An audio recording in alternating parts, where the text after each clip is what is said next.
Are we live? Hey there. If you're here, welcome. We'll be getting started in a little while. Get my glasses. See you soon. He's scared of you.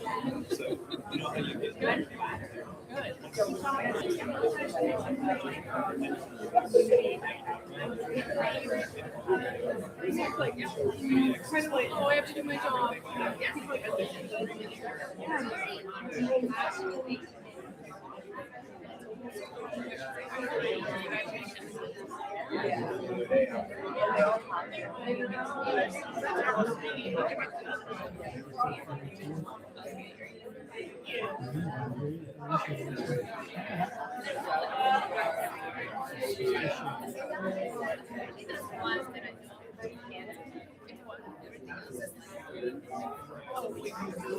Oh yeah. It's just being a corner.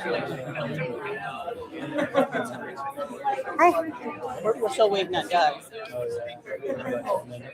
You got this back with Yeah, I don't see him. Janice is here. Oh, nice. Where?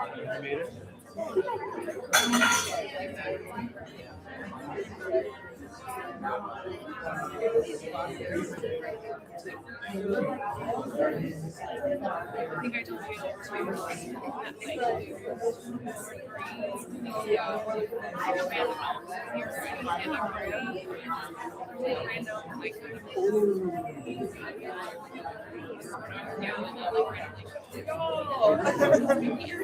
How are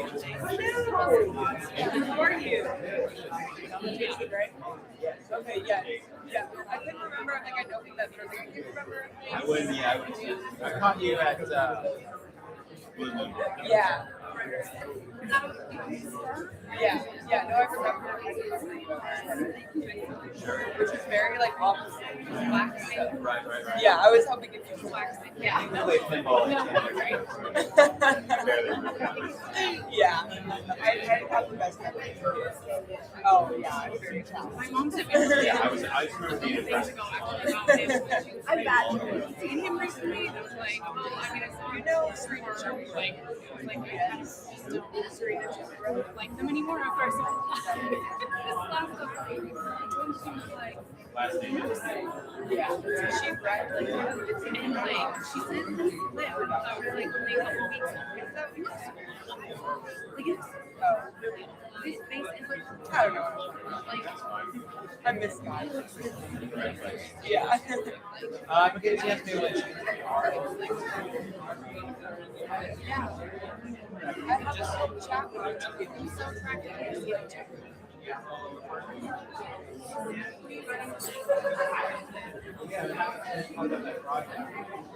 Yes. Yeah. I just moved into a new place. Felt like deep. Yeah, when I was 16. You know. wow. Yeah. Yeah. You know, Well, this is wow, very it was for my senior graduate graduation. So that was part of my like senior exercise. wow, yeah. Your father's talks. Yeah. He helped me find that. Right. Yeah. We were doing it like 20 minutes before the show, which was also so nice. That looks great. Thank you. Thank you so much. Yeah, thank you.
Hello. everybody, and welcome to our 17th collection. It's really fabulous to see everybody here tonight. I'm really happy that so many people have come and how many people have chosen to wear their favorite fancy clothes, whatever that means for you. We're happy that you're here. It's so wonderful. I want to thank Jason in the back, Jason Glover. Thank you very much for everything you do for collections. And thank you so much to the Hugo House, who obviously we wouldn't be here without them. I also want to say thank you to all my coworkers over here for coming and supporting me. Thank you so much. It really means the world to me that you're here. Likewise. My name is Ariel, and I am your host tonight. And this is our 17th collection. It's really quite wonderful to have been going on now 17. That means our next one will be a year and a half to celebrate. Being back here in the Lapis Theater is wonderful, and we have some really great readers for you tonight, 6 live and 2 on video as usual. I'm going to get things started here with a little bit from my novel I've been working on for way too many years. The novel is called Jesus Johnson, and it's about twin cousins who are traveling from San Diego, where they grew up with their mothers who were sisters, and they're going to Charleston to try to find their fathers for the first time. Their fathers happen to be brothers who about a year before they're born, traveled to San Diego, and that's how we end up having twin cousins, because their mothers are sisters and their fathers are brothers, conceived on one day, born on another, and they grow up together as brothers. So what I'm reading from tonight is in chapter 4 of the book. The chapter is called Navajo Nation, and has them traveling through parts of Arizona and New Mexico, of course. And they've so a couple of things you might want to know as I read is that Mount Wilson is a small desert mountain somewhere between Las Vegas and Lake Mead that they've been on in chapter 3. Also, in the end of chapter 3, Jesus fell off of a boat in Lake Mead and hit his head very badly. By the early in chapter 4, we've figured out that he clearly has a concussion. The 2 characters, Minnie and Reggie, will be referenced, and they're a middle-aged couple that gave them the boat ride across Lake Mead. So they've walked through northwest Arizona and arrived in Navajo Nation. And one other thing you'll want to know is that Angel, when living in San Diego, was molested by an Irish stranger when he was a young teenager, and that is referenced in here as well. So, I don't know why I ended with that, but here we go. I was ready to collapse by the time we arrived in Cameron. Jesus never looked worse. His red gash had turned into a purple, blackish welt. We sat back to back in the parking lot of the trading post, and I smoked while he drifted in and out of sleep. "We're here," he said. He sounded far away, like an echo falling back at us from the canyon. Barely. I handed him my cigarette and lit another. The Cameron Trading Post had a motel, gas station, general store, and restaurant. There were about a dozen cars in the parking lot, and an old red Mustang caught my eye. Out of place. Now here was a car that could inspire me to learn how to drive. That phrase, "learn to drive," echoed in my chest. I wanted to get a closer look. I could feel its rev in my bones. But the past 5 days had been a massive struggle, and those 20 yards seemed fucking impossible. So I stayed on the ground with my brother, the great Jesus Johnson. Cameron had seemed ages away when we were climbing Mount Wilson, but here we were, and I didn't care that we had 1,000,000 miles left till Charleston. We had arrived. It was as far as I would go. I was done. Cameron was my home. We fell asleep in the dust. "Are you guys okay?" I opened my eyes and a woman stood over us. "Are you guys okay?" she asked. "I'm just tired," I said, "but he hit his head and I don't think he's going to make it." "I'm Najoni," she said. She put her hand on my shoulder. "Are you thirsty?" I nodded and woke up Jesus. He tried to pretend he hadn't been drooling. His head wound seemed infected. He had never looked worse. The gold of his skin had turned a sort of ashen green. Najoni came back with 2 glasses of water, and 2 men carried our things inside. She showed us to a room, and Jesus went straight to bed. Thank you, I said. They let us have the first night for free, and after that, they gave it to us for a measly $40 a night. We were running low on cash, so it was a welcome gift, but I didn't want to think that being Indian was why they were being kind. Was I stereotyping their kindness? Was it cultural to be kind? Had they taken pity on us? Were we worthy of pity? God knows that, but I couldn't understand why they would put us up for so little. I promised myself we would be on our way as soon as Jesus was better. I thought it would be a couple of days, but a week went by and he remained unwell. Maybe if I hadn't tried to fuck Minnie, she would have helped us more.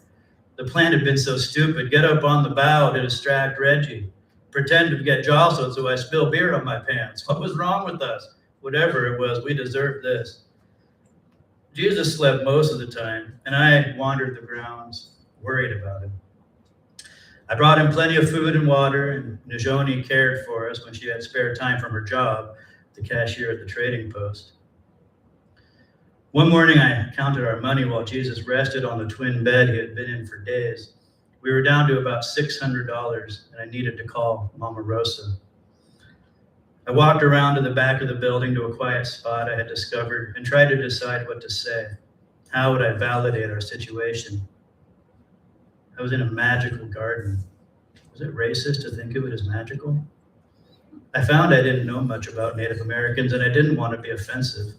It was beautiful. The Navajo people live in a beautiful place. Beyond the garden was an old bridge that crossed the Little Colorado Gorge, and the sun was up. Jesus was down for the count, maybe for good. Our cash had dried up. Our journey to Charleston was paused, and yet somehow I felt good. I also felt guilty for feeling good. I should have been worried, fearful, anxious, or whatever. Phone in hand, the sun bouncing off the bridge and illuminating the gorge, the perfect rows of jade and sage and garden beds made of stone. I felt solid, perhaps for the first time. A bird pattered across the gravel.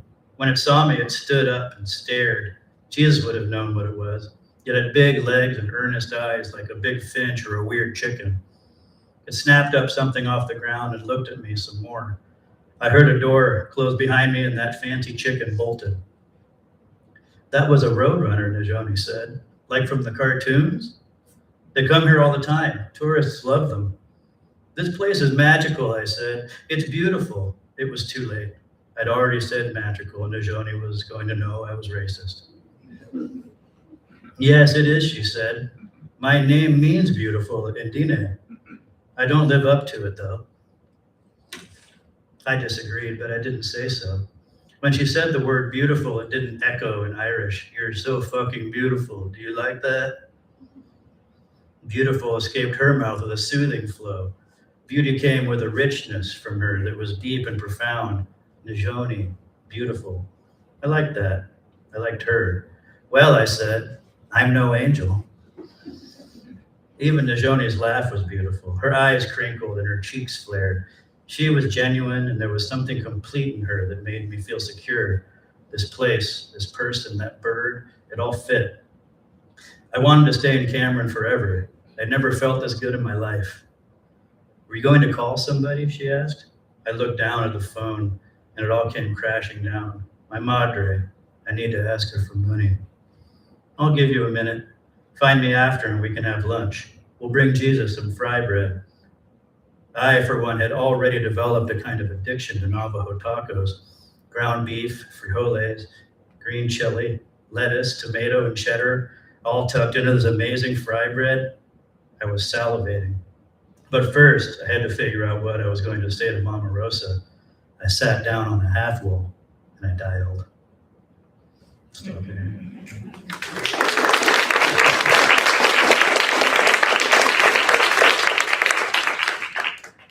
Thank you, I appreciate that. I love the salon format where we can come together and read to each other and kind of see what's working and what we might want to change and just feel good about ourselves in general and so lovely that you're all here. I do want to bring up our first scheduled writer tonight. Returning to the collection stage is Katrina Barnes. Katrina Barnes is a creative writer who works at the intersection of color, cadence, and cultural memory, where story becomes both song and witness. A careful observer of the world and its quiet reckoning, she crafts fiction, screenplays, and poetry that center underrepresented voices and stretch the boundaries of genre. Grounded in her MFA from Goddard College, and she studies at the University of Washington, and her studies at the University of Washington. Her work blends lyricism with social insight, offering reflections that honor identity, challenge convention, and resonate beyond the page. You can find her work on Substack at cabstorytellersubstack.com. With more work to come, please welcome Katrina Barnes.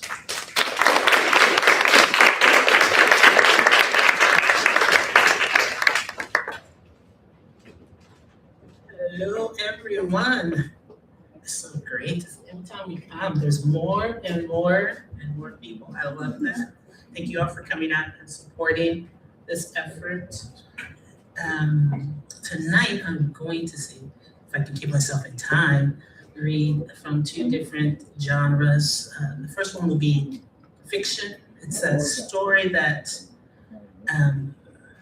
came to me on those ethers that sometimes happens with writers. You're driving along and all of a sudden, bam. And the story just came to me, and it's been kind of working on me for years. And it got to the point where sometimes as a writer you get scared because you realize now you've got to create maybe a world, a whole world for this character that has been talking to you to live in while you're having these side conversations, and the others in your life who aren't writers are wondering about your sanity. And the other is another area that I like to work in, and it's dealing with social justice poetry or social commentary. And that one it's a modern adaptation of Billie Holiday's Strange Fruit. So that's a very short piece, but let's see how I do in getting through this prose piece first. And really, this is going to be the first chapter. So as I read through this, hopefully I've done it well enough that you understand who these characters are. So we'll just kind of introduce you to them, and hopefully I've done that well enough. So this is titled Seraphine Adele, Story of Ages. Seraphine looked at the amber liquid shimmering in the cut crystal glass as she twirled it over the mahogany bar top, watching the colors it created in the midday light coming through the windows. But she wasn't really focused on the glass or the refractions of light it created, nor was she fully focused on the man with the same first name and last name who 20 minutes ago decided to sit next to her, introduce himself, and talk incessantly, in spite of several empty seats on either side of her. She was focused on the man and his associate sitting in the corner booth, weaving a towel. She took a breath as she considered the day and why she was here. Today was her birthday, or at least the day that she recognized for the annual acknowledgement. Another birthday in the many, many years she'd walked this earth. And at this point, she considered counting by centuries instead of years. That would make her 7 or 7 1/5, technically too young to be in a bar. When she'd been born, records of birth weren't recorded in computer databases. If they were written, it might have been by a tribal knot keeper or a griot. And her mind drifted back to the village where her grandmother raised her. Her grandmother wanted to ensure she had all she needed to live this life fully without fear or regret. And through this woman, she learned who she was and who she could be. As a young girl, she learned what it meant to be a warrior, to fight with and without weapons, to present and to preserve and protect, to heal when possible, to save a life when needed, and to take a life when needed, to use her mind and body completely. Her grandmother also taught her the skills of a seer, to read minds, to know the signs of the future, to see into people's thoughts and influence those thoughts, and to know what true love was. But for that, she was still searching. She learned about the sacrifices she would need to make to keep the gifts she'd been blessed with, and if she decided to keep them and claim them. Her grandmother always reminded her that the choice to claim the gifts or to let them pass and live a normal life span was hers to make. But that if she did claim the gifts, her span would go on, and she would see and experience things she could never dream of. Over the years, Seraphine found and lost those she considered family. One of those was a young boy, Cauldron. They grew up in the same village, played together since birth, but he possessed none of the abilities she did and could not understand the life she would live if she decided to embrace her gifts. Cauldron often said that he loved her more than all the fish in the stream near their village and wanted to share a life with her. To him, who regularly helped pull nets full of fish from the stream, it seemed like the most that there could ever be. And what better way for him to speak of love than in terms of something that provided for their people. At the time, she believed him to be sincere. Yet time had revealed that his love was not as limitless as he believed it to be. When she came of age, she left the village to walk the world and make her choice. Cauldron believed that if he followed her on this journey, he would be able to convince her to come back to the village and give up her gift. That if he followed her for a time, she would eventually accept him as her true mate, her true love. Instead, what she learned was that he didn't truly love her. It was the idea of her. It was the power he felt in having her give up everything she was for him. He didn't care what she lost as long as he was the one who conquered her. He never said it plainly, but she began to see it in his eyes and in his actions. What he wanted was control of something or someone more powerful than he was. And as much as she cared for Cauldron, what he wanted from her was not right for her. When they parted, he was angry. And while he knew he couldn't hurt her physically, he tried to hurt her with angry words and said he would have his revenge. As you suppose, this was his way of getting it. So instead of spending her birthday with loved ones, relaxed and at ease, she was here in this bar, watching Milton, a descendant of a former love, trade her secrets and history to a publisher so that he could fill his pockets. And even though Cauldron had promised many years ago never to share what she could do, he had passed the knowledge on to others in his family. And they had done so going on and on down the line, which is how she found herself in this bar on this day, sitting next to a man with the same first and last name, watching another man tell her tale as if it was her own. So, what do you think? The man sitting beside her asked, as he flashed a bright smile, and that was full of certainty. Certainty that she was there just for him and wanted nothing more than to have and to talk with him. She didn't, but his presence was a cover she could work with. She looked at him and said, "McDougal, really? Your parents named you McDougal. McDougal raised his shoulder as if it was all the explanation he needed before he added, "My parents had a really interesting sense of humor. You know, trying to tie their children to long-lost Scottish heritage. So they named you McDougal. He flashed. She was sure what he thought was an intriguing, appealing, and suggestive smile.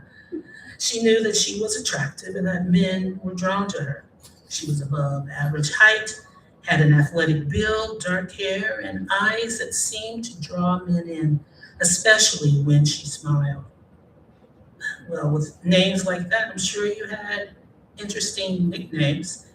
Exactly, he answered, and with a wink that he believed indicated he was making progress, and she would be going home with him. How wrong he was. Her interest, again, was in the conversation that had the potential to reveal things about her life that she had worked very hard to keep hidden, including her ability to hear everything being said by the two men in the corner booth while keeping up with McDougal's inane nonsense. So what were they? The nicknames? Doogie, Mac, Mackie, Man, McDougal. He said each name like it was a prize he was sharing with her. And then he added, "Don't you feel sorry for me?" She looked directly at him and she said, "No, not really." "Well, you should. And you know, I deserve a date for having to deal with it for a lifetime." "Well, why didn't you change your name?" Come on, and upset my parents? No way. "So you actually like the attention, and you think this is your go-to pickup line?" "What? I would never," he said as he smirked and lifted the beer in his hand and drank deeply. Internally, she rolled her eyes and decided she wouldn't scare off McDougal. Not yet. "So," he said, "what about it? You and me and dinner and who knows?" McDougal wagged his eyebrows at her. That had to be one of the weakest invites to dinner and who knows she'd received in her long, long life. She turned to focus on McDougal and smiled. "I'll tell you what, McDougal. Call me when you change your name." The man blinked. "I'll change it today." "Oh no, and disappoint your parents? I can't be responsible for that. It appears we are at a crossroads." She turned away from the man and watched Milton and the publisher using the mirror above the bar. Little Milton had become a thorn in her side, and it was well past time to gather the information she needed so she could decide what to do about him. Would she simply divert him and throw him off her path, or would she make him forget everything he knew about her by putting suggestions into his mind and the minds of the people around him? Or would she deal with him in a more permanent way? If Cauldron were alive today, she'd take him to task for sharing so much about her, for having drawings of hers created and kept in a book that the family had preserved throughout the centuries. Now this boy, for at her age, most people were children to her regardless of the number of years they'd been alive, was sharing things that weren't his to share. His willingness to monetize her life could be dangerous in a world that was growing smaller and smaller. While McDougal seemed to have given up, he seemed to have another thought. "Well, we don't have to be at a crossroads. I mean, I'm sure there's something we can do about it." Nope, no name change and nothing to discuss." The man smirked and then paused. "Well, wait a minute. Do you mean like legally and everything?" Had this man been this dense when he sat down, or was the beer in his glass impairing him? She didn't answer McDougal, and instead decided to deal with the publisher first, to give him a small suggestion before she could. But before she could, McDougal spoke again. "Well, how about a compromise of some sort?" "Oh, good Lord," she thought, and then out loud she replied, "Compromise?" While she held the publisher in place and searched his thoughts. "Yeah, I mean, if I'm gonna go through the effort of changing my name, legally, maybe you could give me an advance or something." Seraphine turned her full attention on the same name man and raised an eyebrow. "An advance?" McDougal nodded and eagerly said, "I mean, if you agreed to a date or something more, then maybe I would be sufficiently motivated. And Seraphine smiled and whispered, "Begone, McDougal. On your way, lad." And she patted his cheek.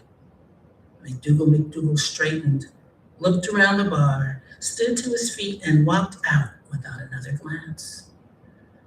She turned her attention back to the publisher and finished convincing him that she wasn't in the bar and that the story Milton was peddling wasn't worth the effort. That man rose and, unable to remember why he was there in the first place, strode out of the bar. As the publisher walked past her, Milton noticed her finally. She winked and he choked.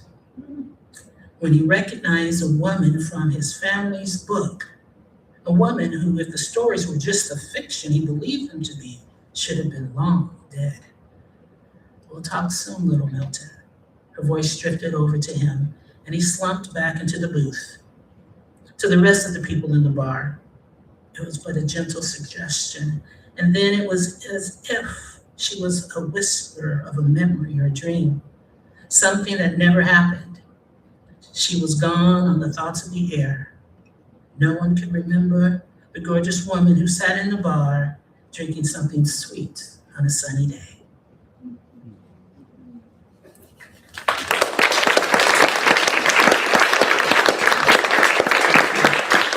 And then very quickly, this is that modern adaptation of Billie Holiday's Strange Fruit.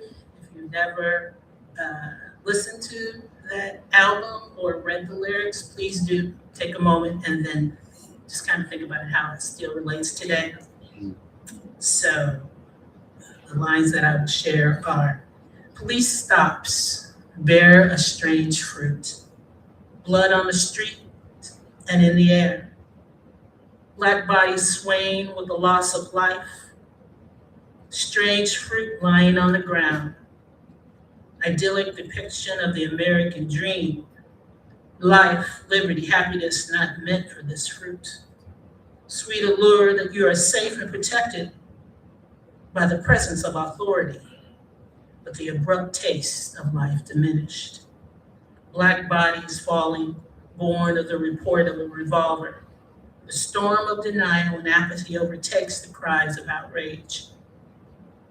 Wrongs gone unheeded, no account paid, no crime done. Here's a strange and bitter harvest. Here's a strange and bitter time. Because strange fruit still falls from the trees. Thank you, guys.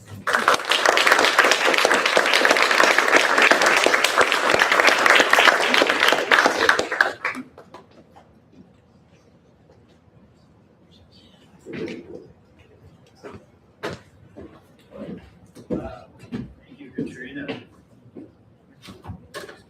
That story was so cool, such a cool study in how long you can have a scene going and have it still stay invigorating and awesome to experience. I really appreciated that aspect of that story. Katrina, you're such a wonderful writer, and it's really great to have you back. And I feel like I've known you for a while now, like we're old friends, and I love that about us. It's so great.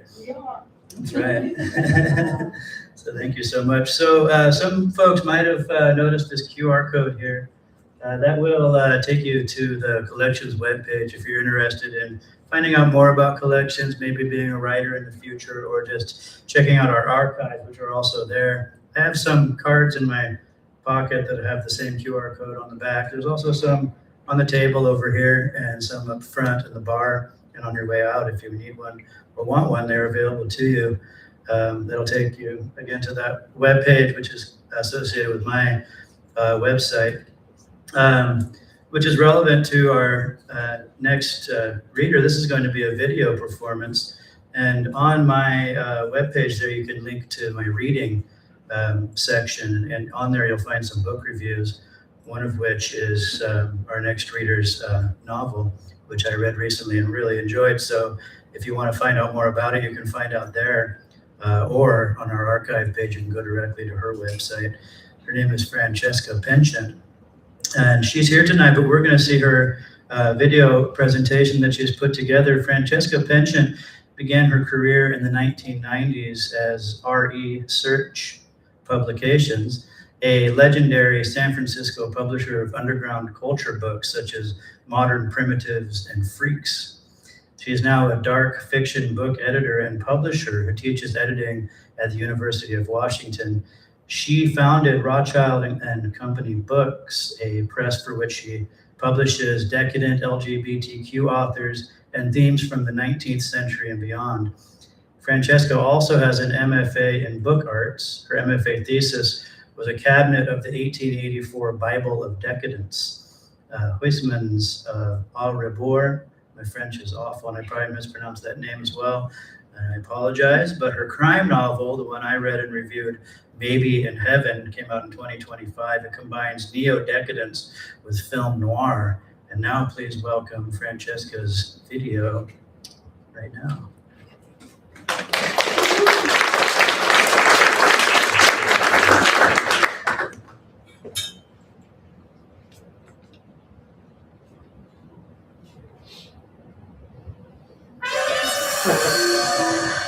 Years ago, my parents and I marveled at the Roman emperors depicted on the award-winning BBC television drama I and Claudius, 1976, based on Robert Graves' novel of the same name, and re-aired by PBS in the 80s. Oh, how naive we were in those halcyon days of 1986 BT. Nowadays, I still revel in imperial SPQR outrageousness by reading such books as Mary Beard's Emperor of Rome and The Devilish Book of Roman Decadence, Emperors of Debauchery. So here is my list of the most notorious decadent emperors. Number 5, Messalina, circa 20 to 48, died aged 28.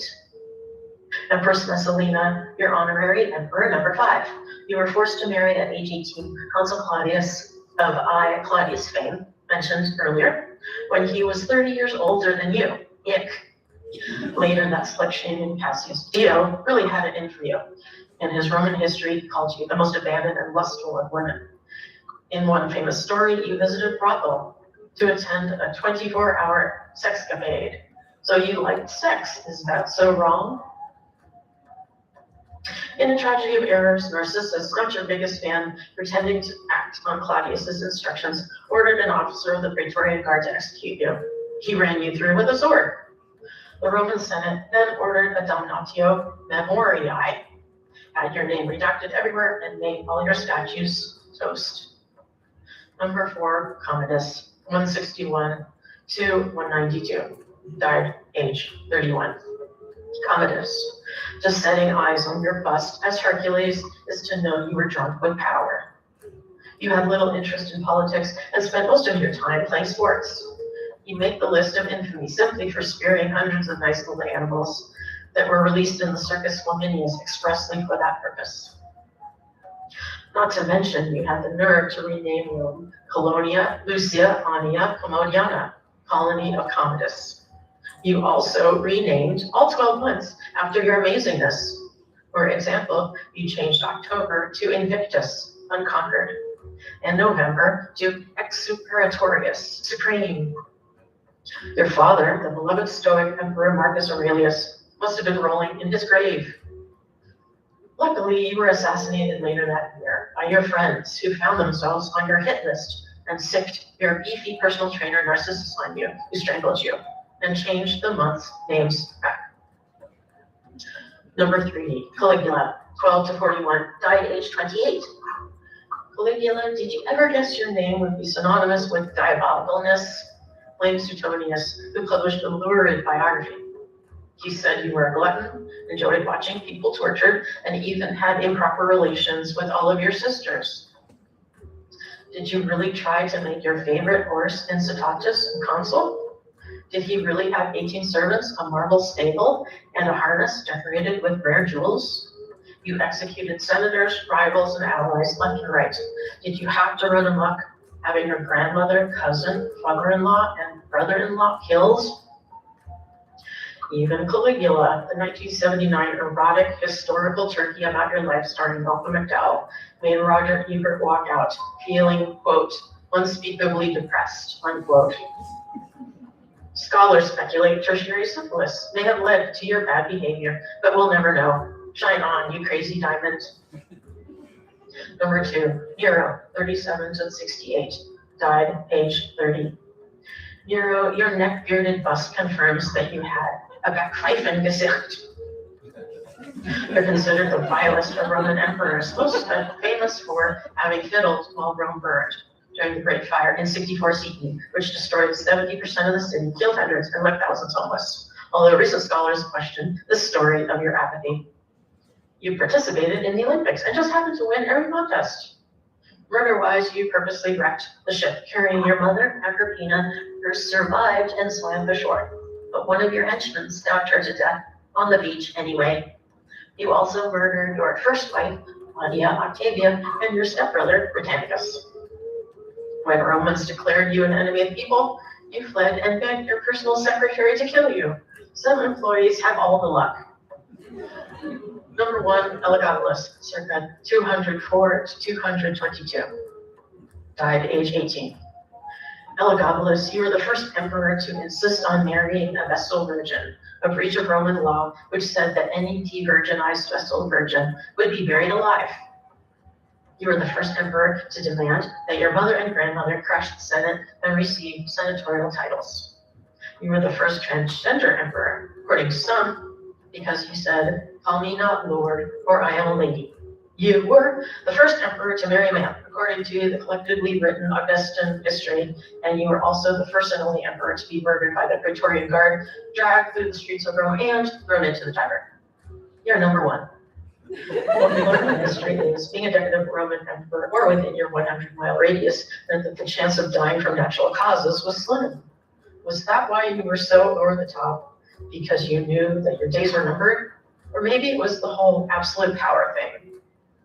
At least we can continue to be amazed by your shenanigans from a nice safe distance of about 2,000 years. Roma Invicta, Francesca Pensions.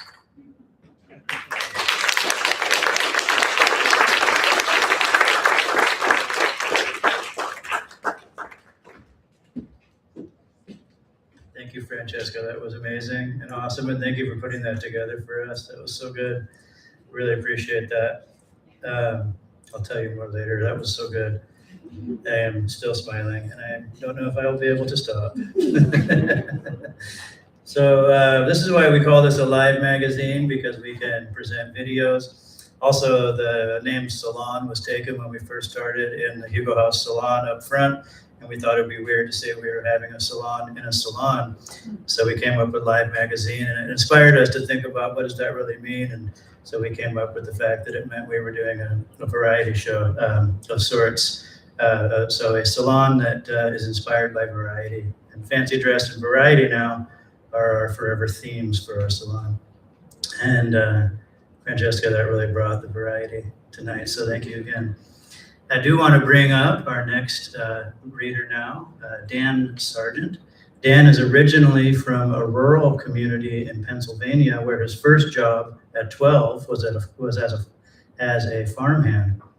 Eventually, he fell in love with poetry and earned an MFA from Naropa University, the first Buddhist university in the West. He then completed all but his dissertation toward a PhD in English from the University of Louisiana. His work has appeared in over 20 journals and collections, including Quarterly West and Square Lake. His digital chapbook, Sophic Derivations, was published in 2006 and is now part of the University of Maryland's Special Collections Archive. And he has joyfully returned to writing. Please welcome for the first time to the stage of Collections, Dan Sargent.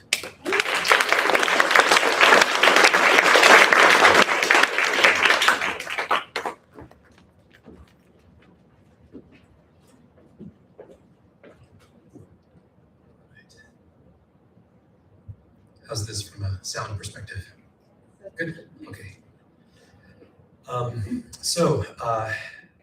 The original Kalevala is the epic poem of Finland, and its main character is a godlike being named Vainamoinen.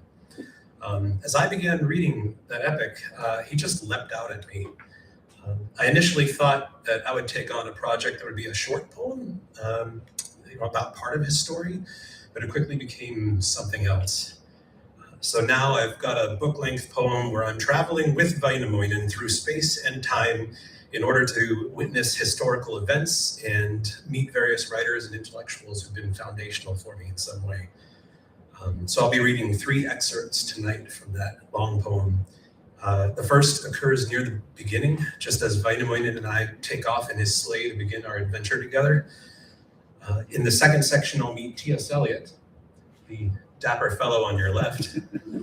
At the time, he was working at Lloyd's Bank and writing The Wasteland while recovering from a nervous breakdown in the town of Lausanne on Lake Como at the Italian-Swiss border. The third section comes much later in the poem, and in it, we pass over to the Great Plains during the winter and witness the enormous buffalo herds before visiting Galileo, the other dapper fellow on your right, who, after he's been imprisoned, or rather under house arrest by the Roman Inquisition for the grievous crime of supporting the idea that the earth revolved around the sun. By the way, Galileo also discovered the phenomena of sunspots, and he was the first human to see the rings of Saturn, both of which come up in the poem. So, thanks for showing the slide. I'll go ahead and start. You set out, an avalanche on the mountain, your horse a white hurricane pulling you on, hair back like a river of clouds, reins of braided northern light, leathered straps of sun breath, skis copper-kissed, gilded brassy brown drifting the snow away. We rode together. I could have been naked, the heat of you, the breathing fire beside me.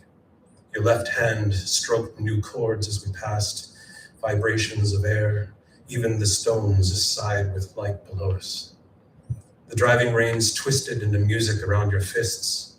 How does it feel, those miracles in your hands? I asked, riding together, the god and I. He laid his hand over mine and guided it to my heart.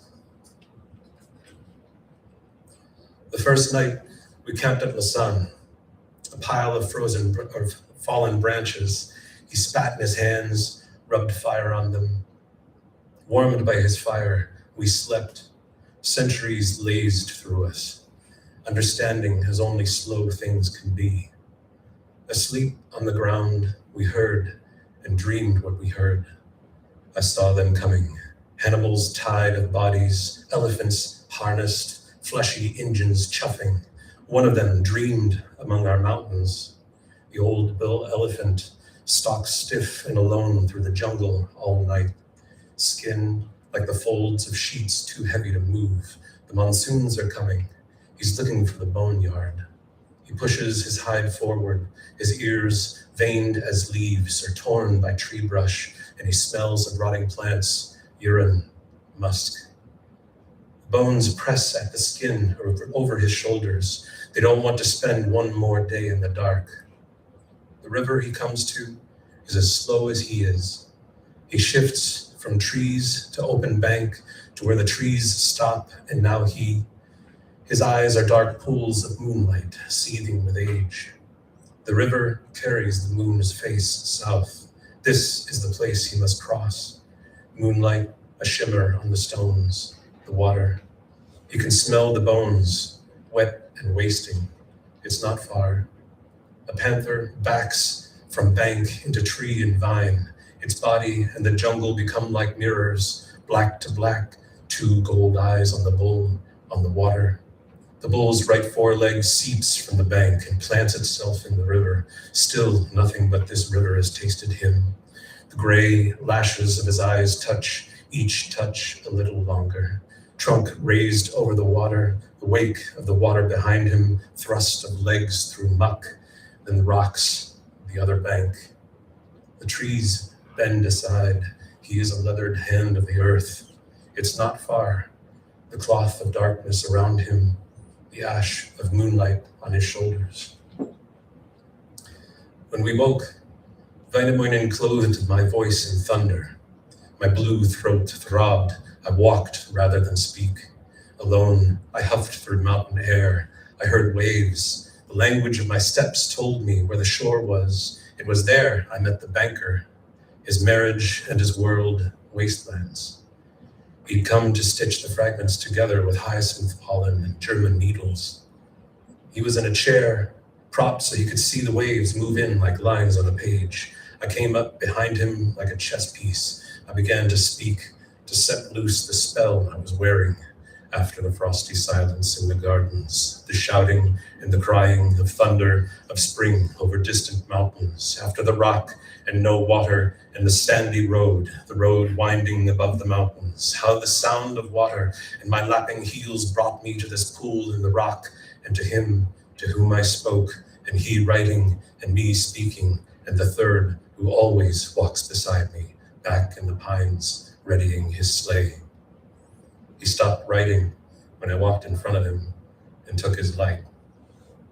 Sometimes fame comes from saying something infamous, he said. I didn't know they'd believe me, that something so obviously wrong would be believed by otherwise intelligent people. The life of the writer has no bearing on the text. I moved away and let him write. I walked back to the sleigh, to the God who'd taken me this far. He was ready for me. I was ready for him. Wait, wait! Behind me, the banker, kneecaps knocking snow forward, running, folded umbrella in his left hand, a bowler hat and a sheaf of poems waving in his right, sweating, glasses melting down his nose, pushed up, melting again. There's one who needs to see this, but where they've taken him, I cannot go. Damn, it's his heart as well as his mind that's broken.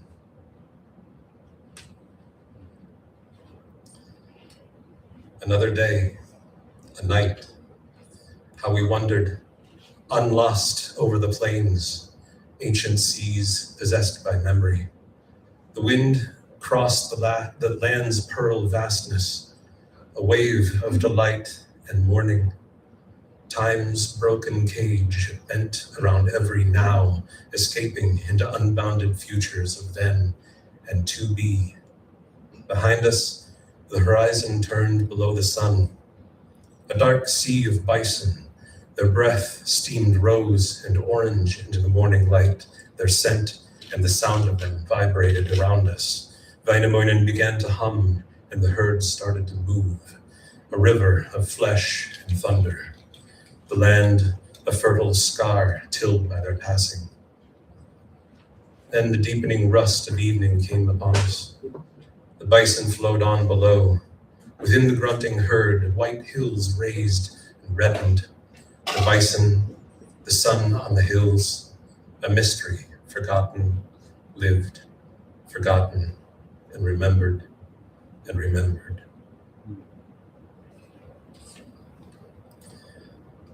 What dreams came to Galileo as he waited? Endless seasons of the sentence.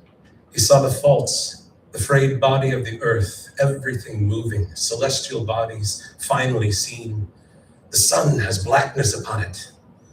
Saturn has a crown. Galileo, even in the dream, can feel how his body sings under Saturn's gaze. He sings, he hears the song. It follows, circles around his legs, lifts him. He passes through shadow, through his home's arresting walls. He lifts his arms into the song, rises above the city, sees his captors, small, darkly small, their terrors dark and small.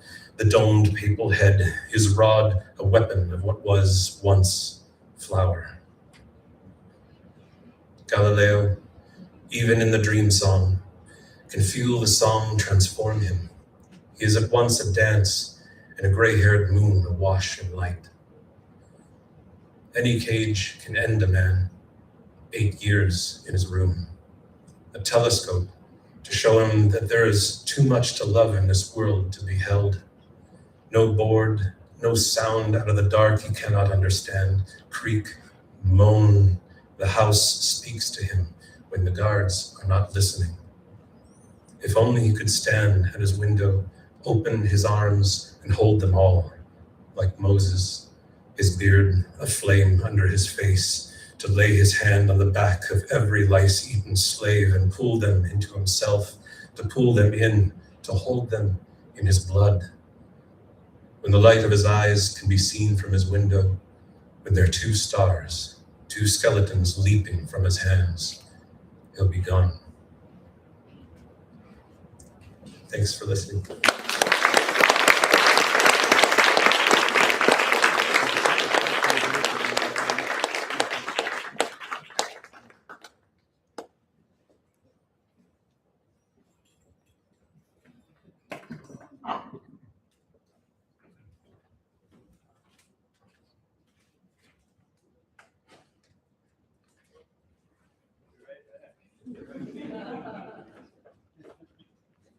Thank you so much, Dan. That was amazing. Yeah, Dan.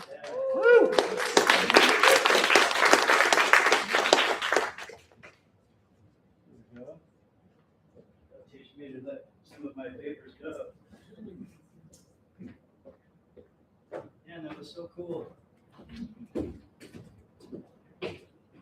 It's so neat to be able to ground poetry in like some of these ancient traditions. And it's like it's almost rare these days to be able to have that. So I really appreciate you bringing it. So thank you so much. And this is Dan's first appearance at Collections, which reminds me that this is a public club. We like to call it that. It's a live magazine and a public club.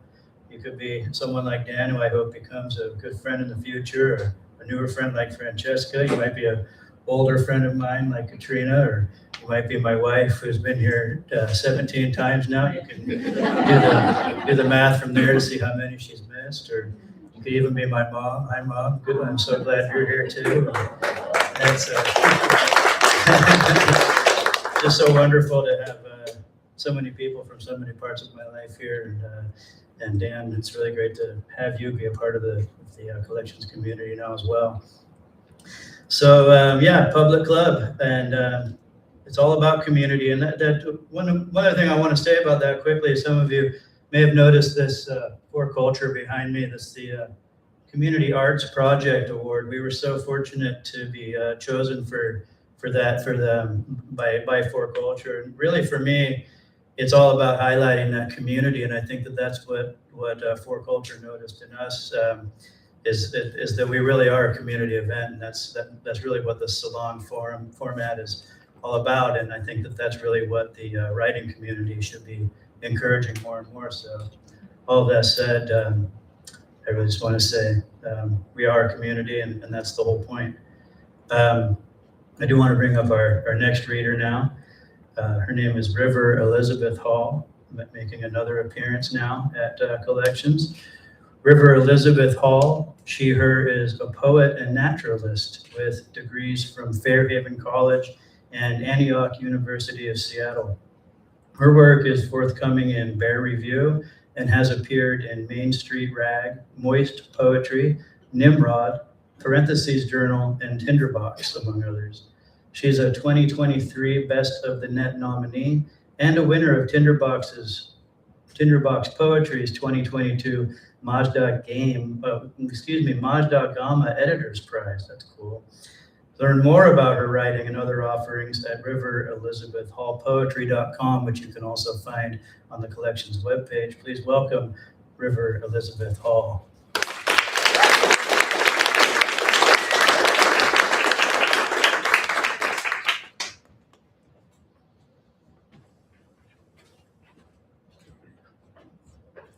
Hi, everybody. How's it going? Thanks for coming tonight. This has been so inspiring. I just love the multi-genre thing going on here and being able to hear things I wouldn't hear otherwise and never knowing what I'm going to get when I get here too. I love it. I love watching and just showing up here and enjoying everybody's wow, I'm having a panic attack, y'all. Oh my God. Wow. You know, it's really funny because I was just thinking before I came up here, I was like, I'm not really nervous at all. This is great. Because I was like so into listening to what everyone was saying. And then I was like, oh my God, it's my turn. And then I freaked out. Okay, let me just come back. Okay. I come bearing eco poetry this evening. On this very smoky evening, because I've been thinking a whole lot about all the fires going on in our state and beyond. and the people that are really suffering right now with that. So I wanted to start with a fire poem. Fire season. Charred carbon ink blots Rorschach the landscape, edge the highways, creep the forest floor. Fire seethes in creek beds, scalds mud dust, hisses grass black. It scales the trees and slap crackles the sap. On spark-whipped wind, fire bounds, crown to crown to crown. In muffled daylight, firefighters, awed by flames, stack their blacked hands on top of helmets, on top of heads. Then they turn and run.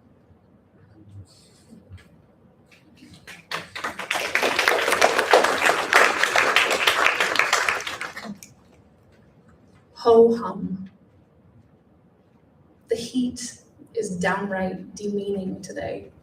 I've watered the potatoes twice already because of the wilt. It's a day where the breeze doesn't matter.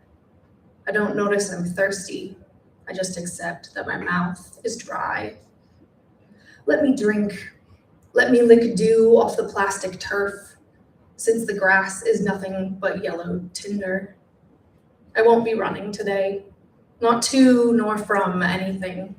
My new arthritis is singing in my 46-year-old knee. A few someones have asked me what my plans were this summer, and I thought, live. Not camp, not concerts, not see the world, not even rage at the moon. Just tend this one tender little plot of earth within the right angles of my city backyard. That's it. That's all I've got. Every morning I let the dog out, open the patio umbrella, and sit with my coffee and count the bird species. Yesterday, a flock of tiny bush titted, as they do, into the irrepressible bamboo I have failed to tame.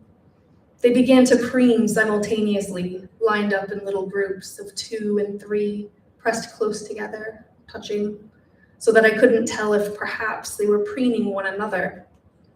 2 osprey called back and forth while circling over Portage Bay, their cries high and Jurassic. And this morning, the shrubs I haven't bothered to name, the ones full and drooping with conical ivory flowers, began to blush pinkish brown as they faded toward fall. I've been around the world. I've slept under the stars. A younger me would have judged this older me, but a younger me wouldn't have understood this hard-earned contentedness. This afternoon, I noticed a deer fly bite on my arm, swollen and still bleeding. The cutting mouth parts had torn in deep, expecting a more difficult hide, not my thinning skin. So focused was I on the birds, on the beauty, that I never even felt it slice me and drink of me. Ho-hum, the world is ending, and the beauty is still immeasurable.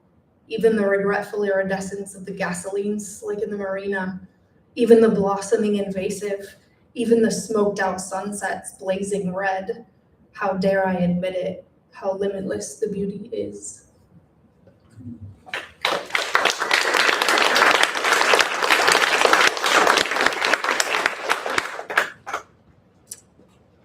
A prose poem, or maybe flash nonfiction, I don't know, maybe both.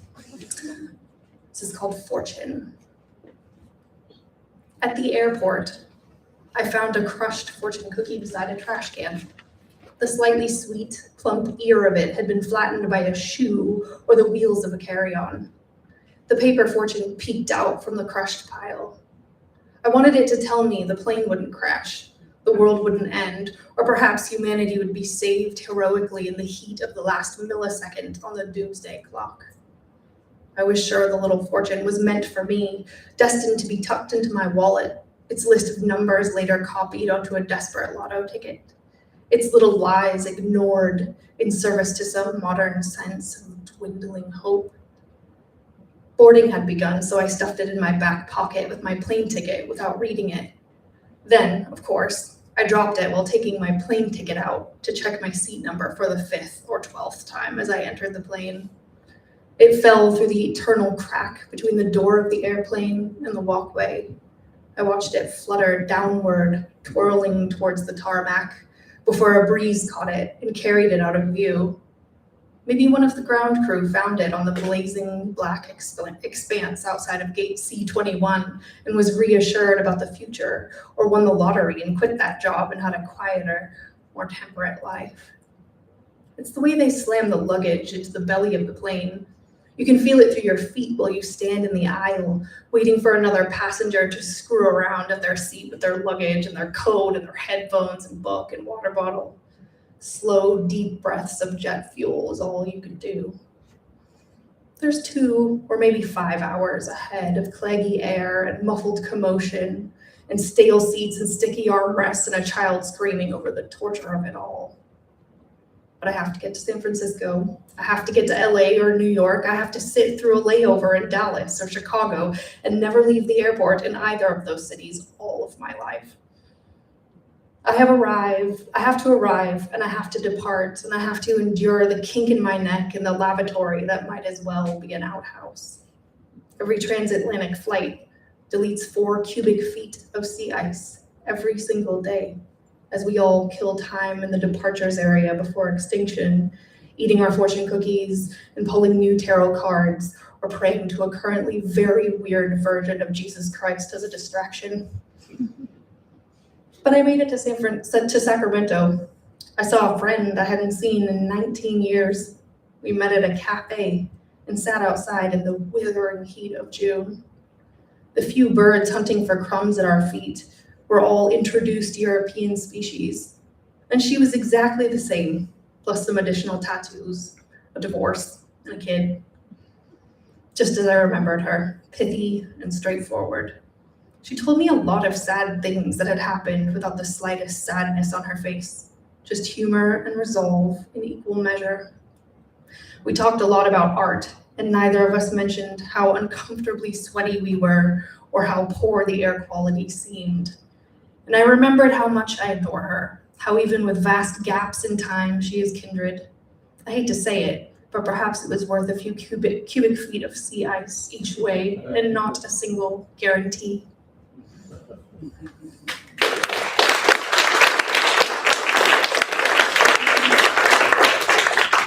right, one last one. This is an older poem about a trekking experience because I do a lot of wildlife trekking. This is called Never Steal from Wolves. There is no neatly folded laundry in the undressing of the wild dead, the opening of soft underparts, the cracking of femur to release marrow, nor the toothy shaving of flesh from bone. There are no ashes cast in the wind, no embalmed easing of final agony, no flowers, no headstones, no will.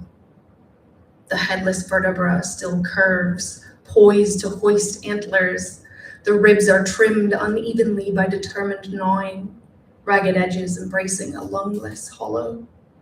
I stand in the aura of decay, in the presence of the fed and the fed upon, and I know I am not alone. Raised hackles make no sound. The forest shades out their watchful eyes. Still, I want a souvenir, proof I stood in their presence, walked where the wolf walked. I begin to depart, long jawbone hooked over my forearm. I feel the deepest gripping, the static of fear. Not your elk, not your kill. Head low, I leave much quicker than I arrive. Thank you.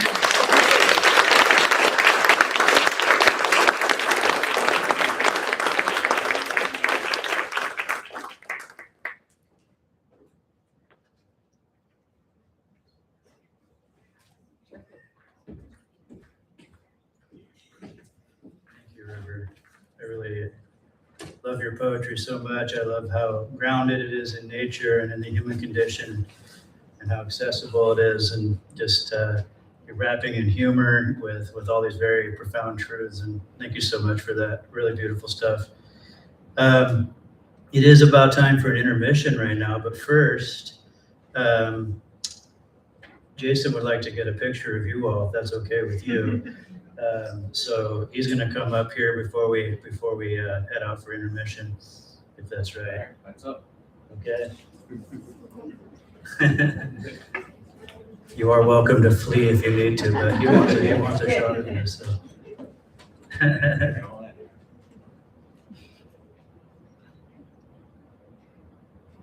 Beautiful, thank you. Maybe we'll see that on the archives, perhaps. Yeah, we're gonna take about 10 minutes now. There you can grab beverages at the front bar. The restrooms are right out here.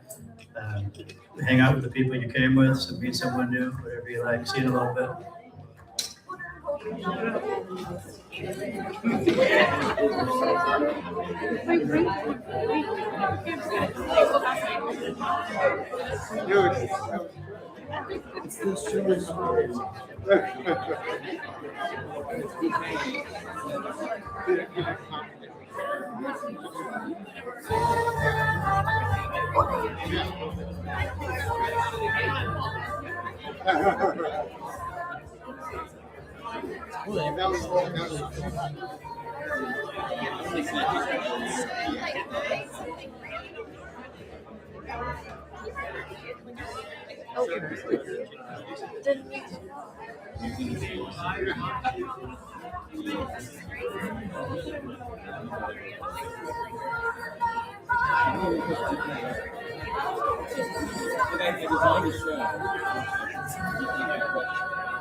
My name's Doug.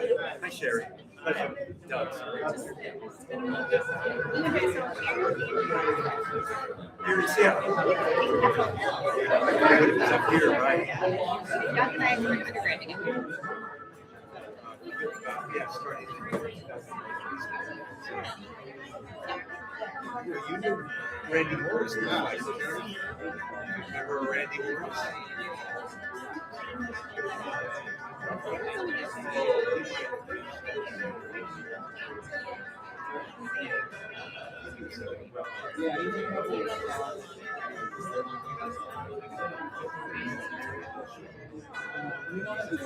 Maybe some water.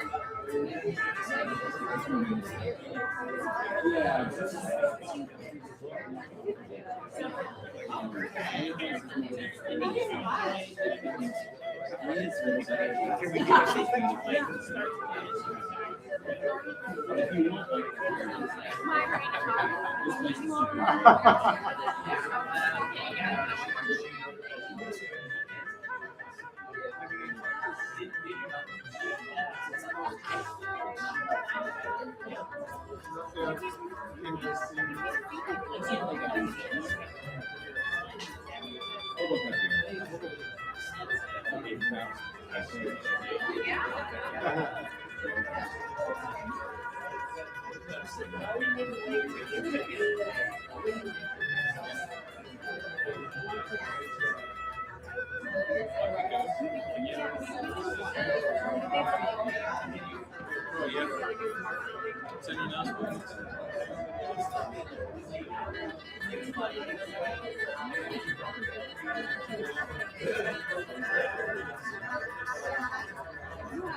We didn't expect.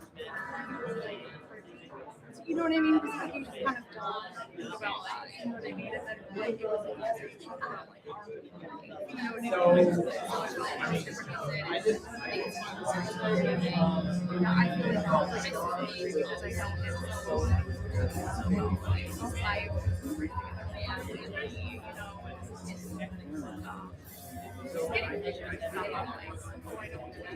you know what I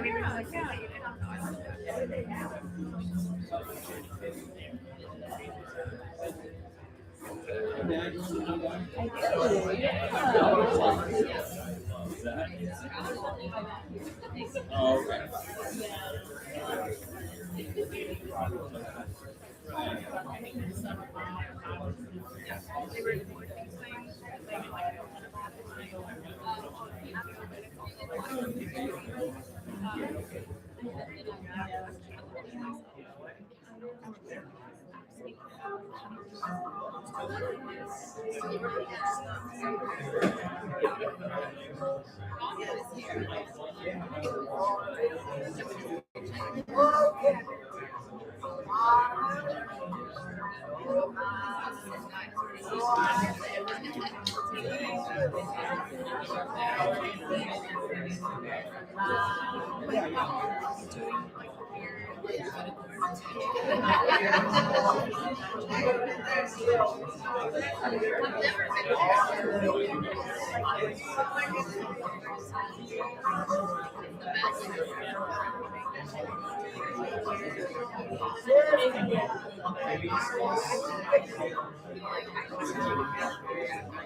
yeah, you don't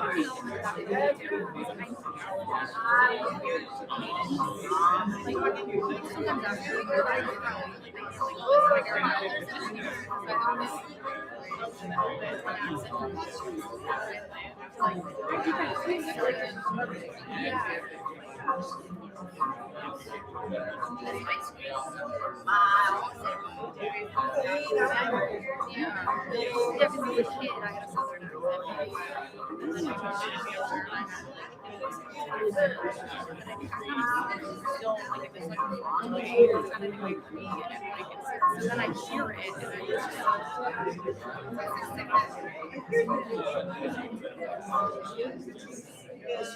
every now and then I'll say something and I'll be like a little bit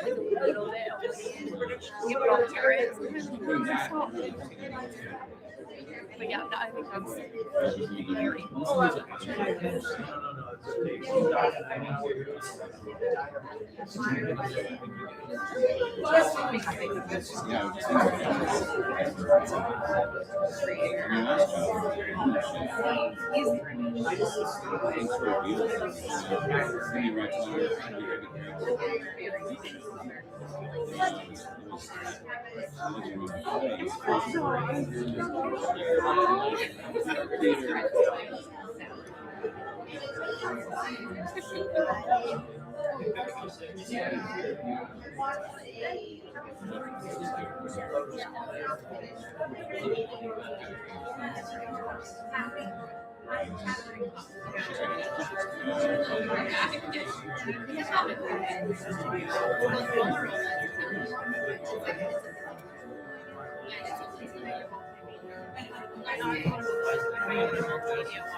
I gotta check this out.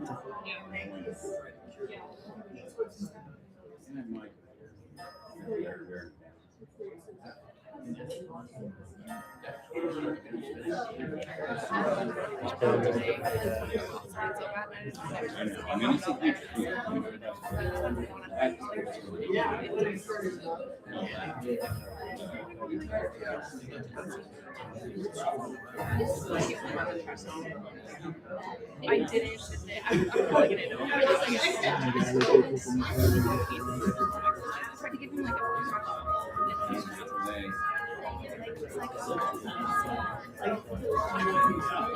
Ashley does. Yeah. I put it down in front of Wes and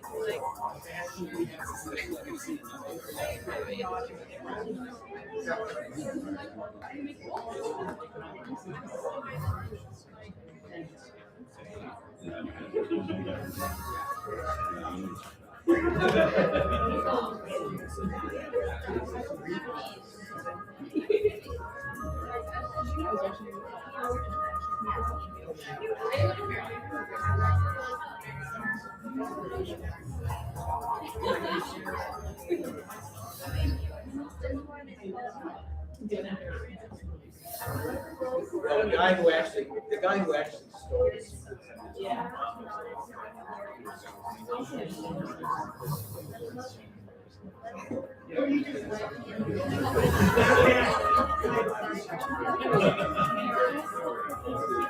I mean, I'm not trying to force that off.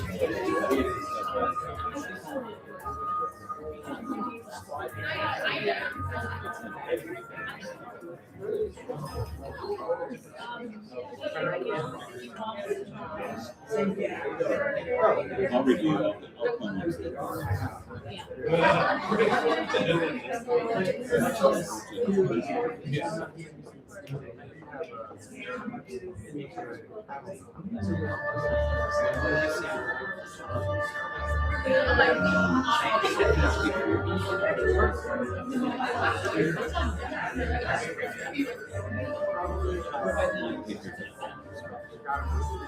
Never watched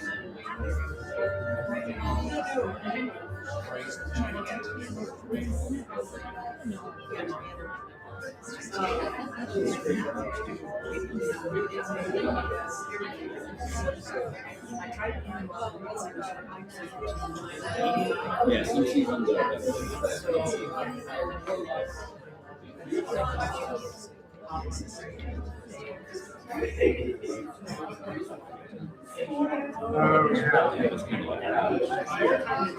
I'm gonna take on a different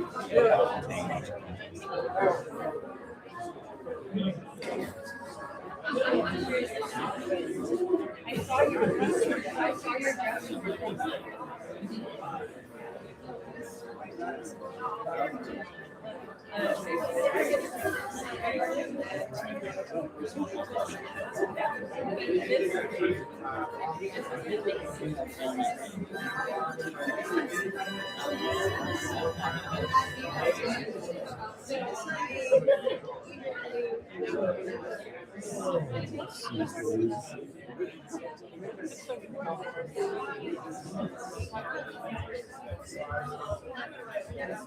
yeah. One time I got here,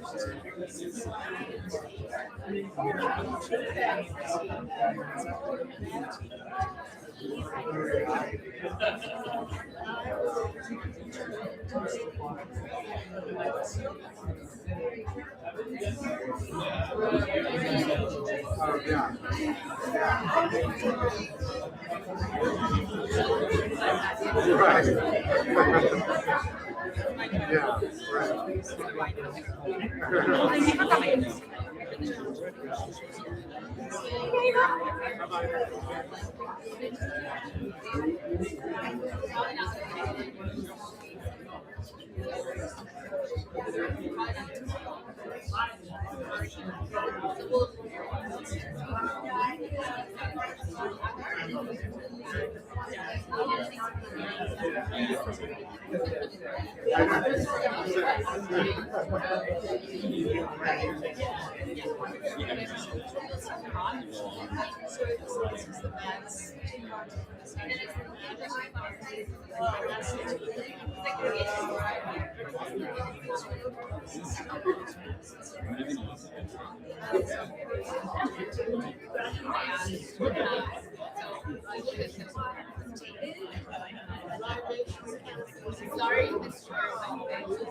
All right, we're getting ready to start up again here. I don't want to turn the lights out on everybody before they get a chance to sit down. So now is your chance. This is your 30-second warning to find your seat again.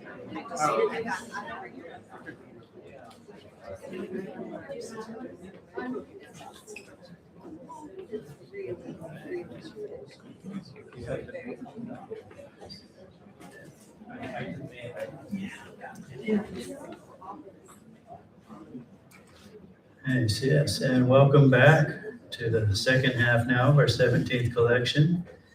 This has been going quite nicely so far, and I think you're going to enjoy the second half. We've got 3 more live readers coming up.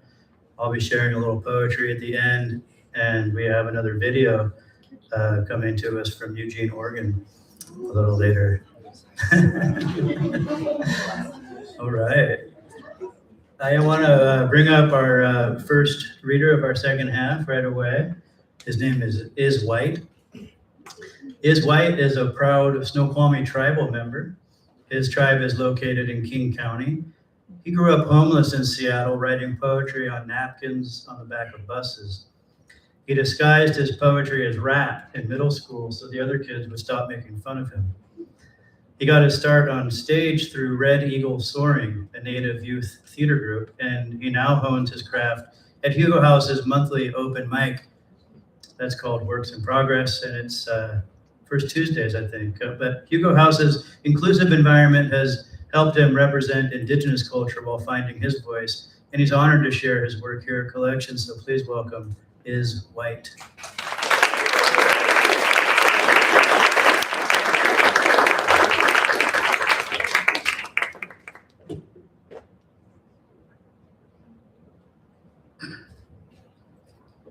You could find me at iswhite.com. That's izwhite.com. I have 2 books for sale in my bag on Instagram. I'm at busy.is, busy.iz. Trigger warning, I will be speaking about miscarriage. My mother had a miscarriage before I was born. A child born after miscarriage is called a rainbow baby. And I can't believe how much I complained about life when I had my mother's love. Before Alzheimer's, my mother saw me throwing my life away, and I never thought of how that must have affected her. So this is me honoring her. My mother found strength to try for a child again. The only reason I exist. It's my duty to nurture my gift. And it's easy to do that in a place like Hugo House. This is my poetry.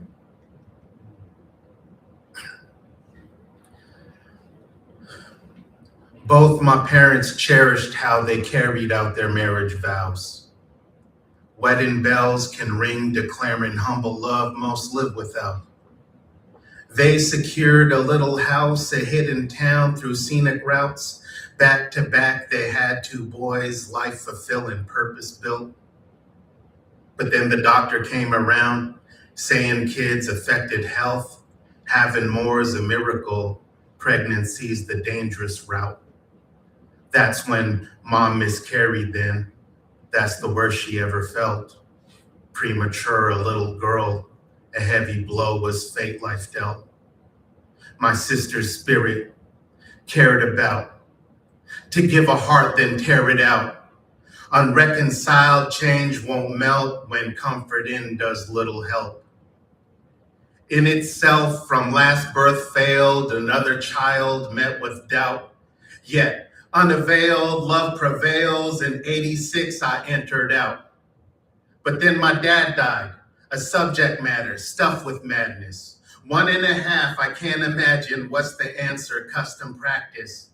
To have my dad and sister's death, pattern swirls, dust and ashes, random shits enough to handle, jump the mantle, snuff the candle, a catalyst to understand mentality's disruptive downfall, hippocampus, numbing spasms, trap me where dysfunctions landed. Absence rampant, ran from fragments, childhood stagnant. Once that happened, all financial suffering felt second to my mother's sadness. Butterflies affecting storms, truth in the metaphor. I was almost never born, spared each and every pore, down to the single hair. It's no secret anymore. Whichever course occurs right now from chain of events before can shift my stars and stitch my scars. Grease bizarre, I sense things more. Introvert, projecting fear, emotions, no direct support. Yield self-expressions, war. It's everything success is for. Repercussions reaching far, becoming what my lessons are. But I can't say I don't exist. That contradicts my consciousness. Molecules inside of us, phenomenons, one-sidedness, the dice that lands mocks likeliness, atomize my quantum flux, the topics we do not discuss, logic that is hard to trust. It's not cold death that's ominous, it's paradoxes, monolith, lose my sister, gain my life, it stops my breath, atop this cliff, flames lift life, you've watched me with, joyfulness and sorrow lives, particles that hold their depth, all the gifts tomorrow gives.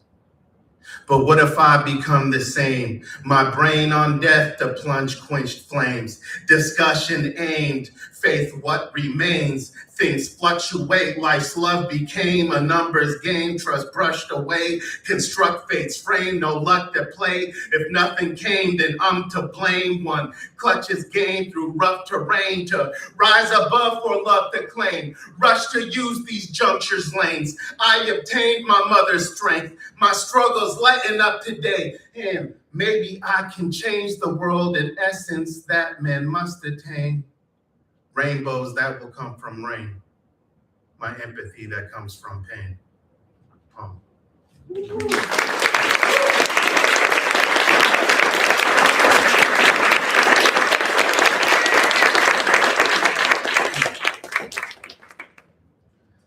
This poem is simply called The Sunflower.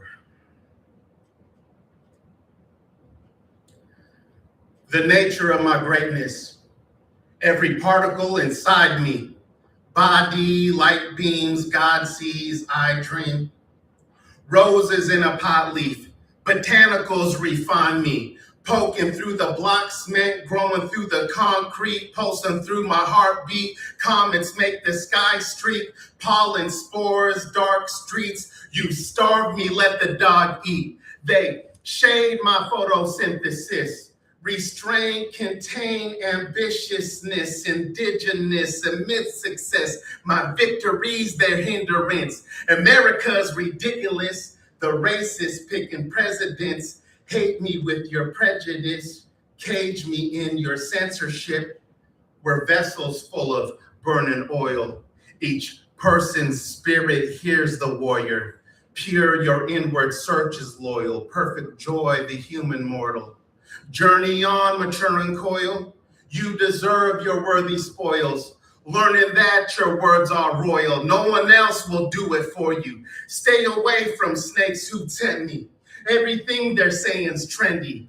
Any person stays pretending men's full rage of hate and envy. Women fake, make waste of plenty. Many places drain you empty. Weighing sins when fate is heavy. Generations sway unsteady. The first victim of the system, yet y'all debate humanity. Millennials fed gasoline with 80s rationality. We incubate profanity. Fuck wrath for fun like blasphemy. Our demographics, casualties, no education past the fee. Statistics flick like trap debris. Contaminate mentality. Brainwash targets, stack free markets. Held me back is strategy. Oppression that's been done before. They're bragging like they've won this war. A past that shows corrupted score. Reality takes sudden form. The whole time it seems what's in store. History like subtle lore. Massive lies, misgoverned force. But then we don't discuss rapport.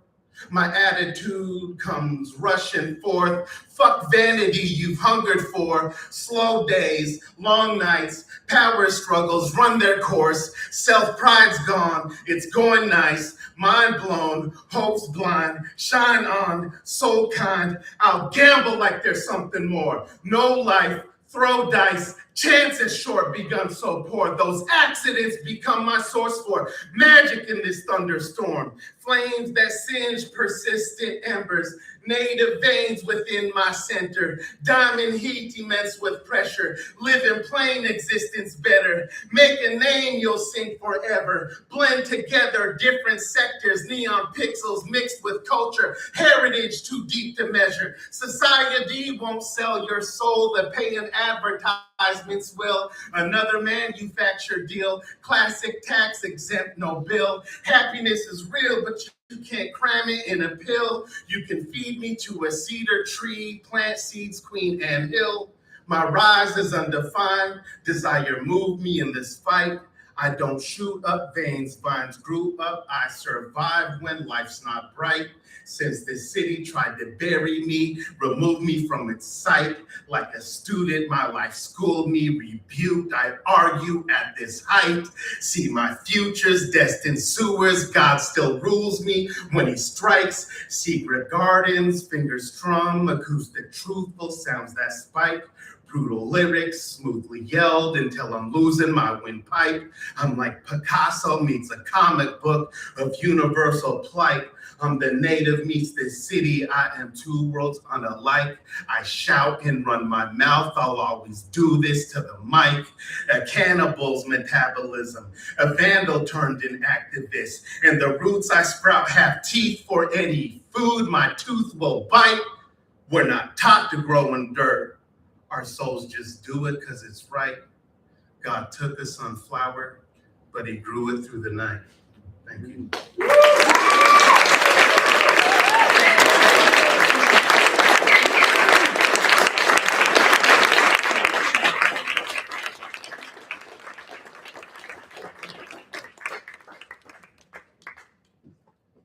Thank you, Iz. That was amazing. I really love the way you use sound and able to infuse your heart into all that assonance and rhyme, and it's fantastic. Thank you so much.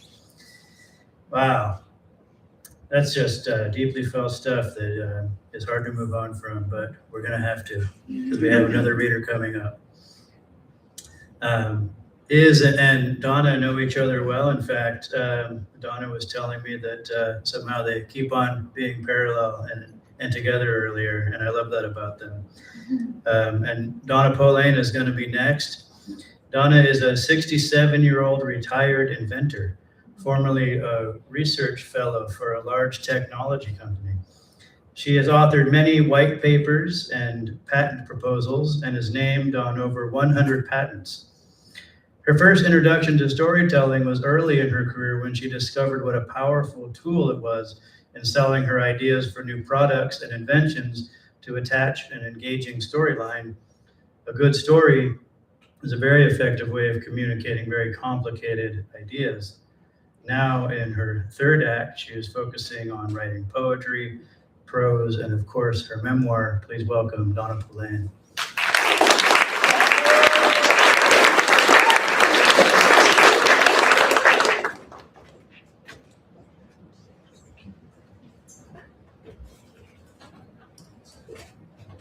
I'm going to read a little something from my memoir. And I've got a bunch of tabs here, and I'm just going to randomly pick something. I have no idea which one, and we'll see what happens. Oh, shit. It's this one. All right.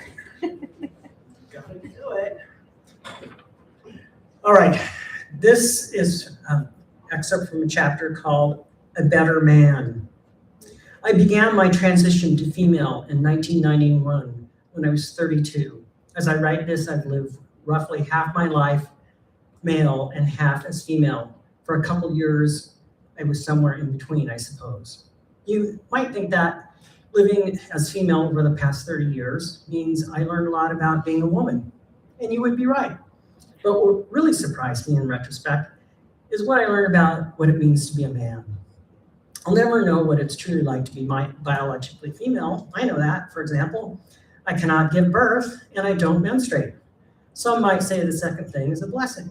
But when I started hormone replacement therapy, taking a drug to stop the production of testosterone and taking estrogen, I can attest to the fact that hormones can wreak havoc on your psyche.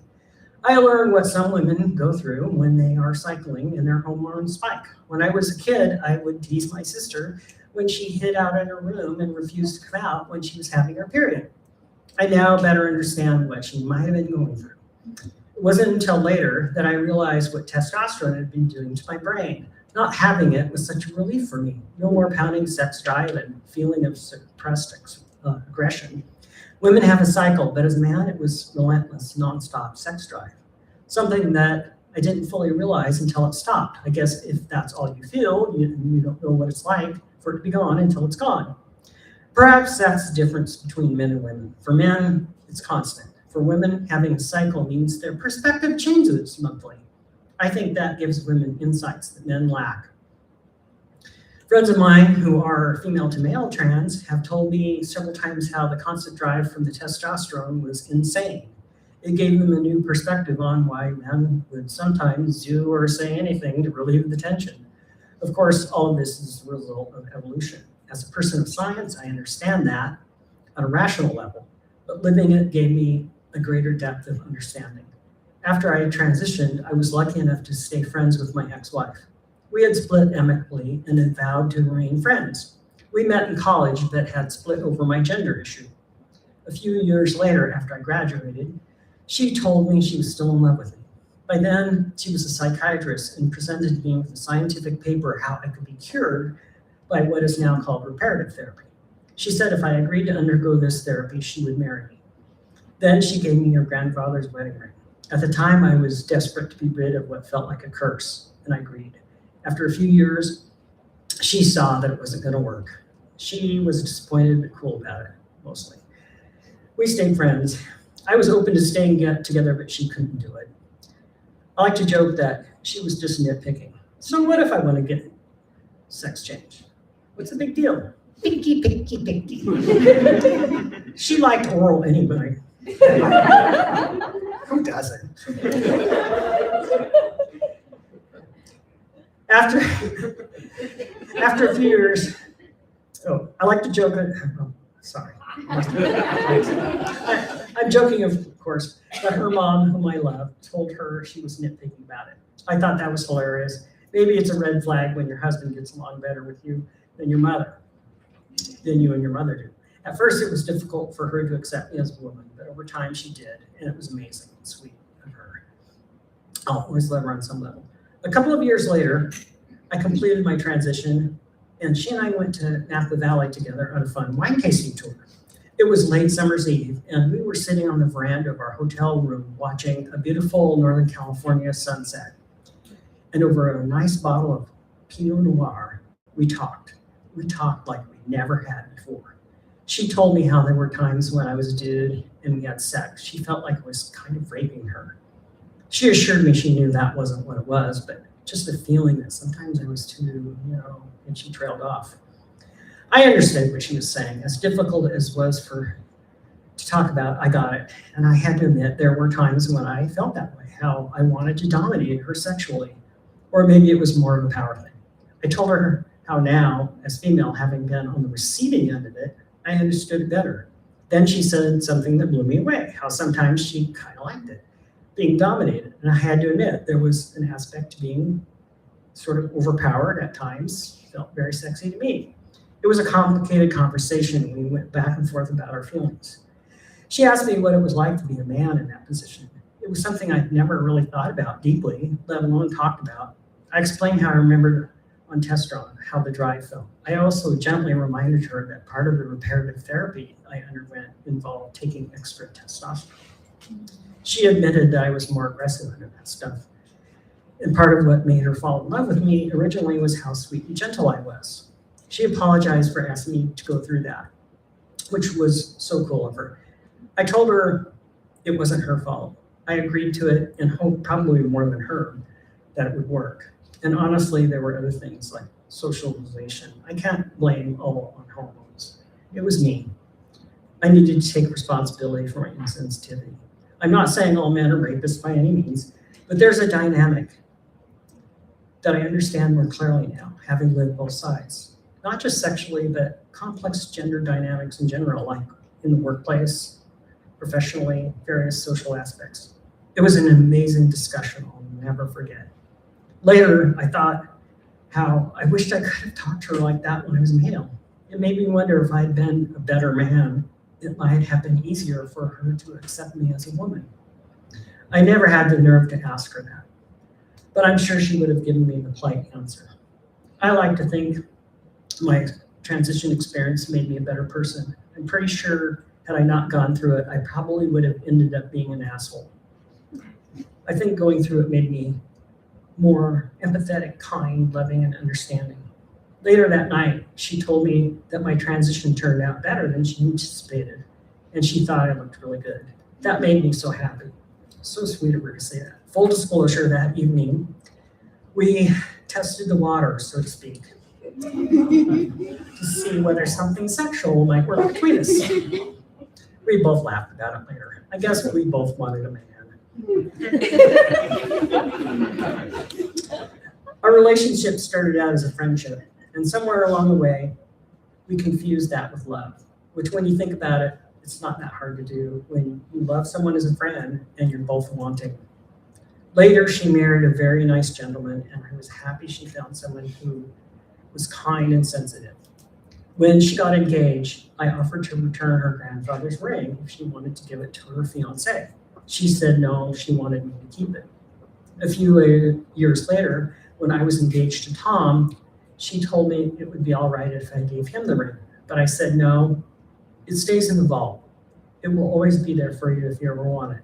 Just ask. And I wrote a short poem, if that's okay. It's called Ring in the Vault. After 30 years, I learned the weight of what I was and wasn't. The hormones came like weather shifts, a storm's release, a tide's slow lift. No more furnace cranked to burn, just lunar phases, slow return. My sister hid, I called her weak. Now I know, the body speaks. In codes of salt and iron loss, a monthly reckoning of the cost of being built to bear the ache while men take and take. My ex-wife sat on Napa's Hill, glass in hand, the sky had gone still. Sometimes she said it felt like theft. I knew I'd been the thief, and yet she laughed, half drunk, I liked it too. The old hunger reshaped, made anew. We tried, of course, we tried the past. It's not a door that's bolted fast. But when she went again, I gave the only gift I could say. The ring stays locked. Just say the word, it's yours. It always was. Absurd how love outlasts its shape. The vault holds what we were and weren't. I kept the gold, but not the name. She kept the fire, but not the flame. Both of us, by moon or sun, learned this. To leave is not to undo. I am a better person because of you.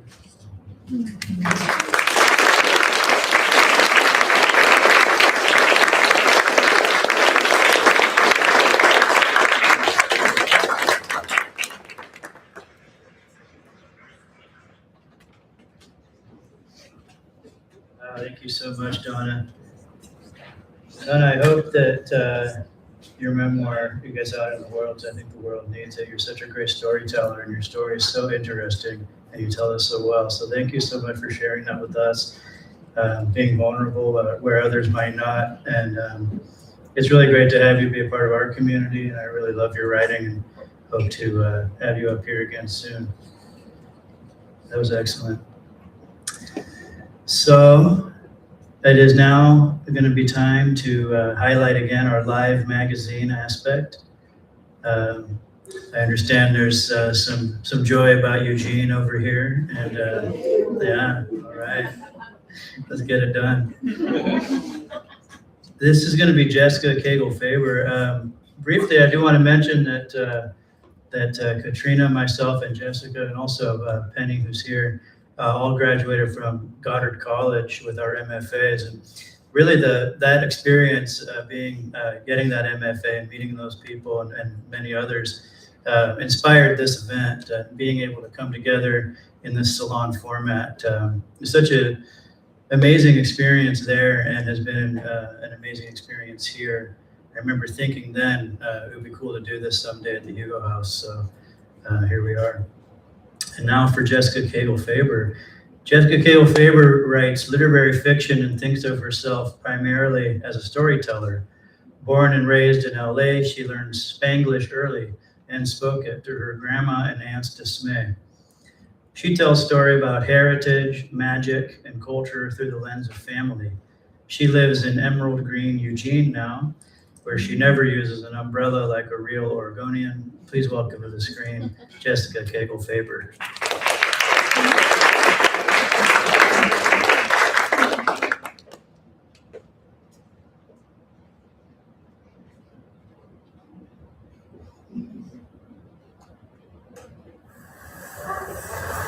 I'm Jessica.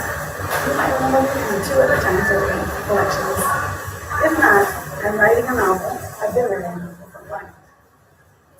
And it's about Daria, who's the main character, her grandmother, Beatrice, and her great grandmother and her great aunt.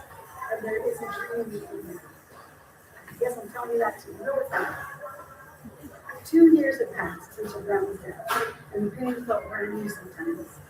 Simple things took Daria's breath. Like the day 6 months ago when she found herself in Hispanic Iowa Walmart. She was looking for a can of enchilada sauce and she saw small packages of Fideo on the shelf. Her grandma had loved the nest of extra thin noodles and often made it into a quick soup. If it was a good one, say hello or had made a lot of tips. Beatrice used beef stock and another noodle as the base. If it wasn't, she added just tomato sauce to the pasta, garlic, broth, and onions. Daria held the creepy package in her hands for what felt like an hour. Until she heard a little girl say, "Honey, why is that lady crying?" Shh, and you'll make her feel bad. The woman rushed past, holding her daughter's hand and a jar of toast cream. She stepped straight ahead. Daria bought the package when she realized she had broken the new pasta oils into bits. She promised herself to make Fideo and honor of the brand, but the package still sat high in the kitchen cabinet. During the holidays, Daria felt Beatrice the most, as if her essence floated on the room. She could capture it sometimes and feel connected, just for a moment. But this Christmas, she could hardly bring herself to decorate the tree. She tried one night, but gave up and went to bed early. That night, she dreamed of a grandma. She was a skinny girl at 13. It was a story Daria had heard before, now laid out. Beatrice came home without telling her. "Where have you been?" Daria's great grandmother asked. "I told you to come home right after. Where's your sister?" She was small, like the one black-and-white photo Daria had seen her, and fierce and bold. She grabbed Beatrice by the arm and shook her. Was she handsome enough to get her? Beatrice stood still with her eyes closed, her lower lip trembling. Her mother slapped her, and big fat tears beamed from her cheeks. More tears spilled and turned the front of her drab dress wet. She bent her head, still crying. "I don't know. She left before church was even over." The church had dances for the young people after Sunday services. Her mother didn't approve, even though they were afternoon events. She knew her daughters could get into trouble even if the sun was out. Her mother smacked Beatrice over and over, hitting her on the side of the head. arms, and back, wherever she could reach. Beatrice curled into herself, trying to disappear. She cried out, not for the pain of her mother's blows, but for her lost sister. She knew Donia would never live in the nice walls again, but wouldn't share a roommate in it either. Cry all you want, it won't bring her back. She wants to live in filth. It's scandaloso, she can have it. She grabbed Beatrice by the arm again. And don't you get used to bad boots. Beatrice turned away at hunger. When given, her mother grabbed the closest thing to her, a pair of sewing scissors, and threw it at her daughter's back. They poked Beatrice with her hand. A line of blood ran down her back and bloomed into a deep magenta flower. Beatrice ran outside to see the chickens peck and scratch in the water for any trace of food. But there were no juicy worms or grass, only pebbles, dirt, dust, and more dirt. The yard was surrounded by a tall barbed wire fence that seemed to grow taller with Beatrice's tears. The more she cried, the higher it rose. Tonya arrived just when the fence was breaking by a flying hand. It's not funny. You knew she'd be like this, Tonya said, and laughed. She's been angry ever since she grew her up. She's gonna make you angry too, if you said. Beatrice opened her mouth to wail, but Tonya grabbed her by the front of her dress and yanked her through the fence, impossibly and without injury. She wiped the tears from Beatrice's face with her palms, and she spit on her phone, putting the dirt streaks on her cheeks. Listen, I'll come for you as soon as we get some clothes. My work doesn't have to much money. Do you have any? Beatrice reached into her bra, where she had a wad of dollar bills. It was soaked, dripping in from her tears. She gave it all to her sister. What have you been saying for, Quebec? And you didn't have to go, Beatrice said. She hates you. I mean, you were too much like that. No, you gotta wait. If you go before I can come back, leave a message with Manuel's mother, or carve it into the healing sheet, our sheet. I won't, she said. She always needs somebody. In an instant, Beatrice turned away. Her face wrinkled and crinkled, and she was the grandma Joy I recognized, sitting in the kitchen in East Alabama. She rummaged through an old Hills Brothers can and pulled out a bundle of bills. She gave them to Daya, who was tiny, with a head too big for her skinny neck. Her giant brown eyes filled with tears. I saved this for you, her grandma said. Why? Young Daya asked. Why do I have to go? It's safer than her. You look like him. And suddenly, she was older than Daya, with long, wavy brown hair down. It's your nose and your ears and your skin covered in. Daya cried big fat tears and said, it's not fair, over and over again. Her grandma shoved her toward the door, all the while shouting rapid fire advice. Don't forget, you can buy the masa in the store now. If you get near it, keep garlic in the oil. It always works in the oil. And remember, your mother loves you, the best she knows. It's how I did her. Beatrice hugged Daya and kissed her for her. I didn't understand what she said. She doesn't understand me. It's the way with mothers and daughters.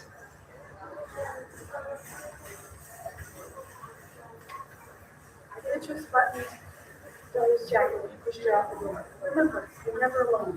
You have family. Deal with the Daya woke at the start, surprised to find herself in her own bed. She had forgotten the family story and how her terror and her great grandmother was. She had indeed from the scissors down Beatrice's back. But in real life, they invented her shaggy hair, and her little sister had pulled them out and dressed the wound. Tonya had run away at the raw age of 15. She ran far with the first boy to show them interest. He and Tonya married 4 times a month. Everyone said she couldn't stand the company of women, least of all herself. The two sisters didn't see each other again.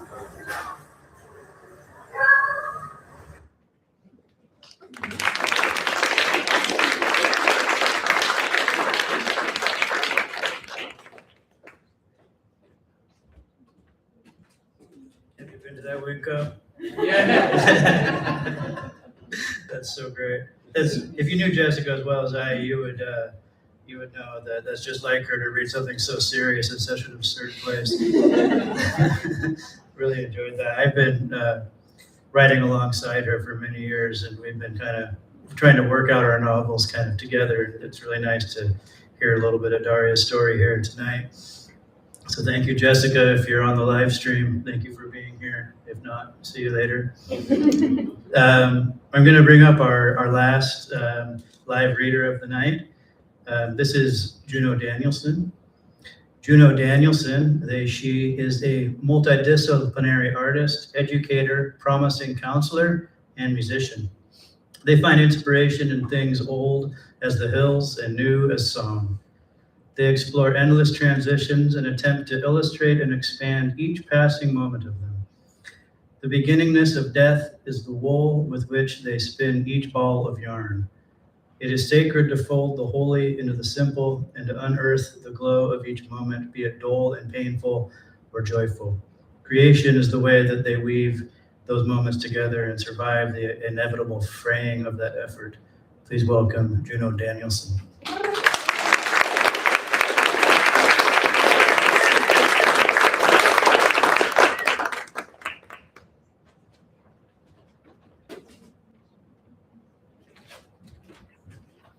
Hi, y'all.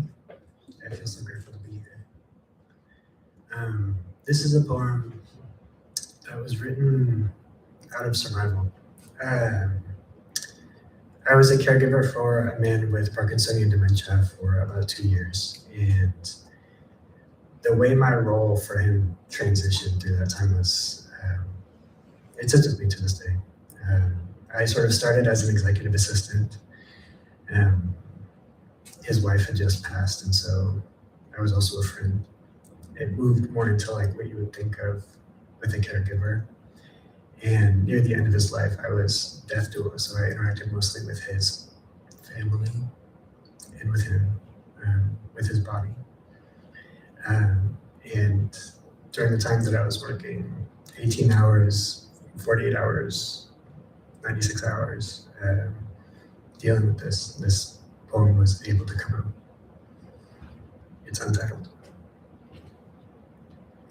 Today, I am grateful for emotion. Today I feel as though I have swallowed so many things, all bleeded. And today I am still grateful for emotion. Today you showed me I'm the only one that can feed you now, and my hands shake. We are both trying our best, and I tell you, again, that the food is not poisoned. And still, today I am grateful for emotion. The choreography of numbness is carved into the floors here. It's a scraping dance. Can you hear it? Lathing away into the ground, but the steps are all still now. A creek of deathless summits unfolds and blossoms before me.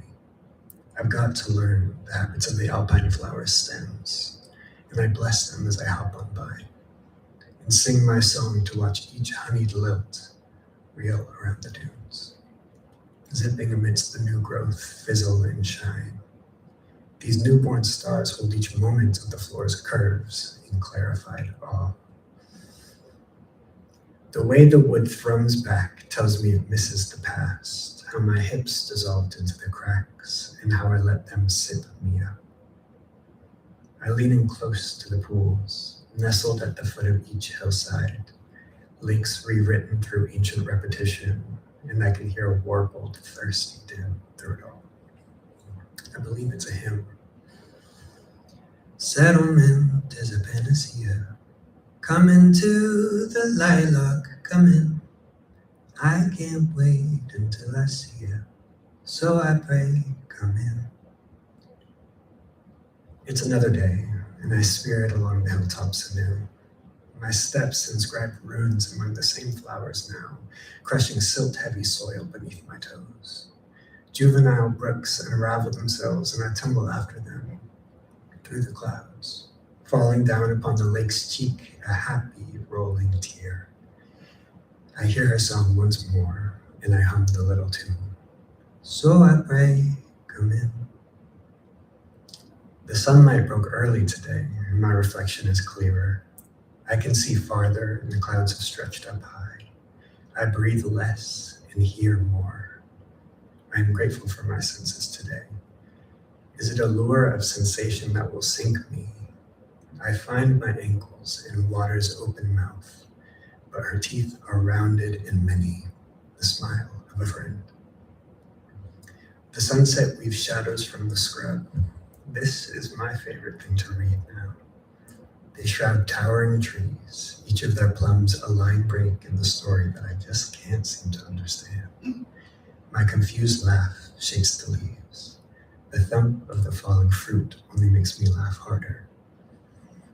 It rains heavy this night, and I can hear the tree drinking and drinking, and I can hear water's mouth creak open again. Come into the lilac, come in. What's been stolen escapes me, but my pack is lighter today. The plums are splitting from the storm, and so I too cannot expect to hold everything that is given to me. I decided it's unfair to expect the hills not to eat. They have been thinning, and I am surely something they crave. In an effort not to dance on their tongue, I push myself into the lake. In the thick water, I mourn the days of my newborn stars, tapping their rhythms into the skins of the mountains. The sounds I make now seem to die only inches from my hands, and my song has burrowed itself away. In water, I begin to feel myself dissolve into newly deepened chasms. I'm torn open, thrown into surrender. I am not meant to hold, I am meant to conduct. My life and song, I place them down. They will sprout into a reflection, a coda. I smile, knowing. I will hear a new voice paint the revitalized cliffs soon, after they tear up from the long quieted landscape. I exhale and sink deeper. My skyward palms collect dew as it trails down the archway underneath the water. I see the hearth's foaming fire and the sky door swallowing it whole. The embers fizzle and shine, and as we grow closer, the crackle of an age-old tune, shaking with recognition, greets me. My hand reaches up to the shawl between us and we touch. I can see you there. I can see you and feel your warmth. I will not let go because I am scared. Not this time. The swinging edge of the shawl suddenly catches in the coals, and I find myself pouring over the edge. The path home is a ripple made long ago, now potently locked into a fountain's upturning, its shape evanescent. The wellspring is finally free to flow into me, and the bells of springtide ring again. It's hard to believe the song ever sounded any other way. Water has cupped my face in her hands and sang her breath into mine. The hymn goes, I'll never hold you, but I'd love to see you. Travel here and back, my friend. Home is something to take with you. So I pray, come in. The hills grow high and I sink lower. Dance and dive, float and climb. Up and down grows the flower. So I pray, come in. Today I am grateful for emotion. Today I feel a violent uprising of joy, a rumbling you can feel in the streets of my softest touch, without anything in between, as fire to iron, as the light to glass. I am made like fire and like light. And still, today, I'm grateful for emotion. Thank you.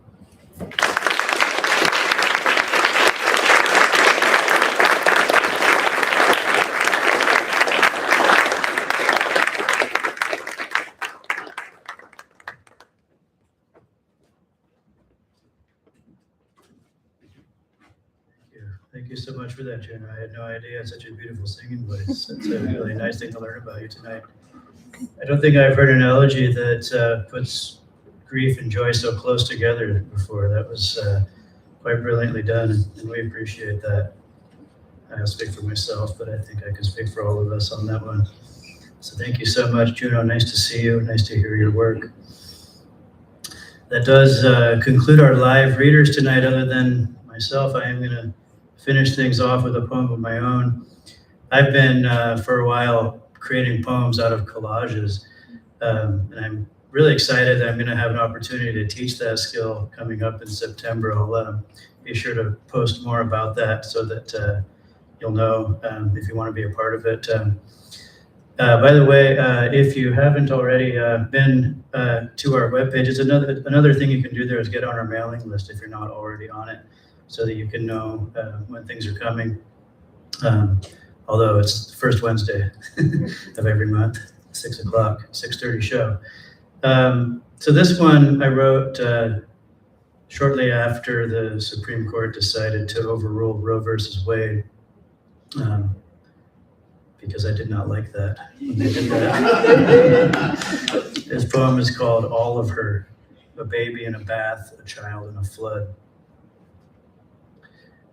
Still young enough to enjoy flowers in her hair, she's already seen it all through one window or another, through one window in particular.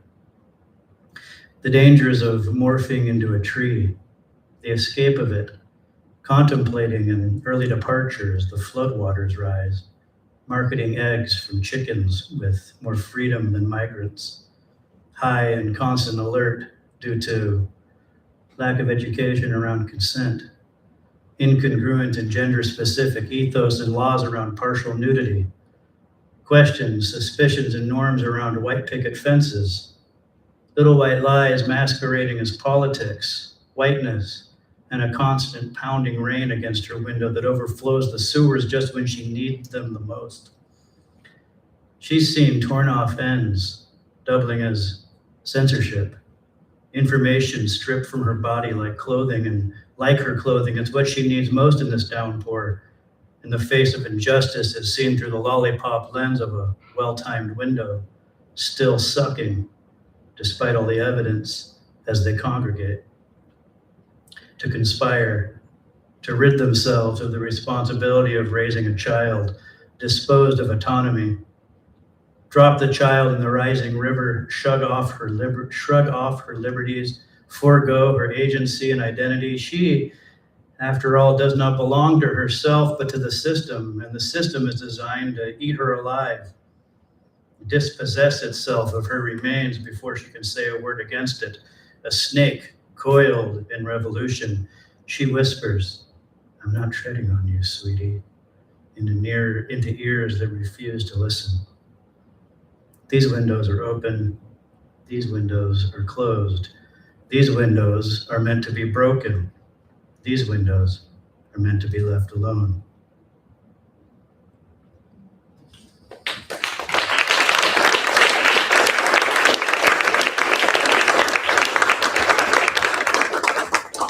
Thank you so much. That does conclude our 17th collection now.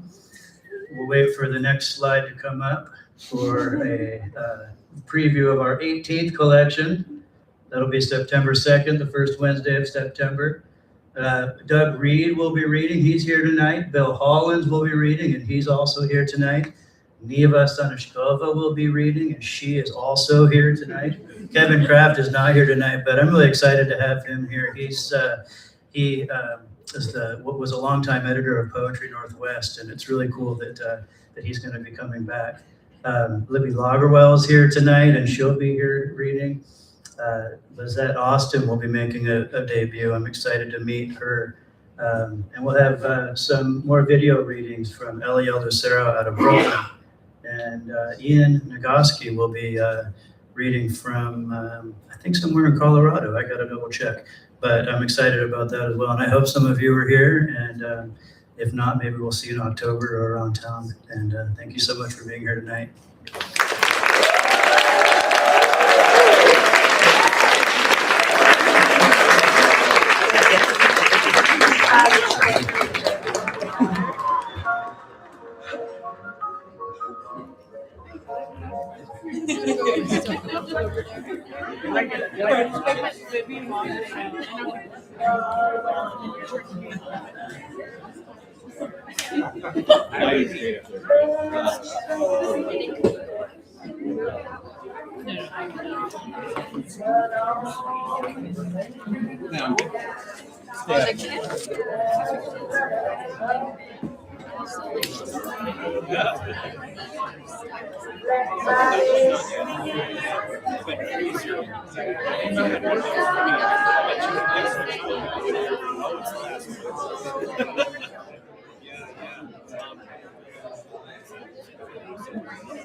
Well,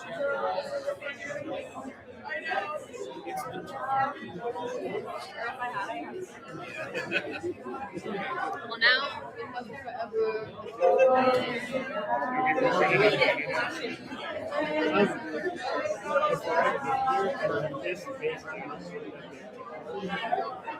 And somebody grabbed it and threw on it. And I went over and I was like, hey, sorry, I put the stuff in your face. And they went, oh, is this yours? And I thought it was scrap. And I turned it and looking. They didn't look at the thing.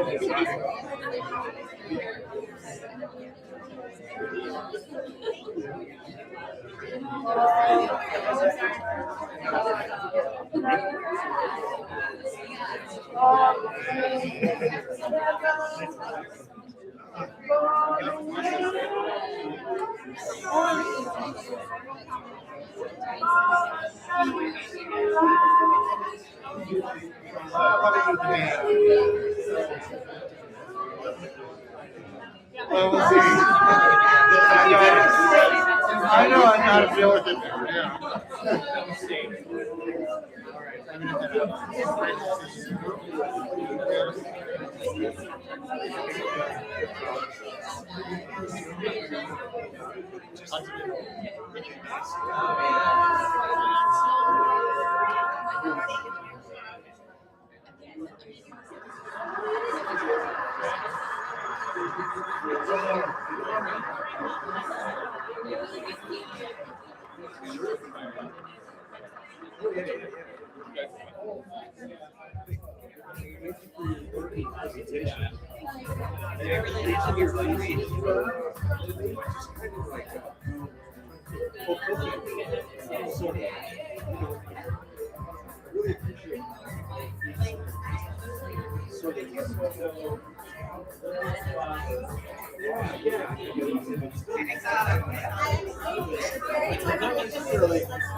Everyone's voice when they perform is so beautiful. It's because of the sound guy.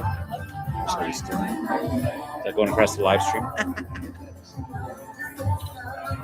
No, I know. And his has gotten really good at mic technique too. Like he gets so loud and stuff. And I used to have to sit there. And now he knows what he's doing. He's back stuff. I love it. Writers need to know that they're using a microphone. You know, part of their deal. A lot of them don't. He's shaped like a slam poet. Yeah, he's kind of from that.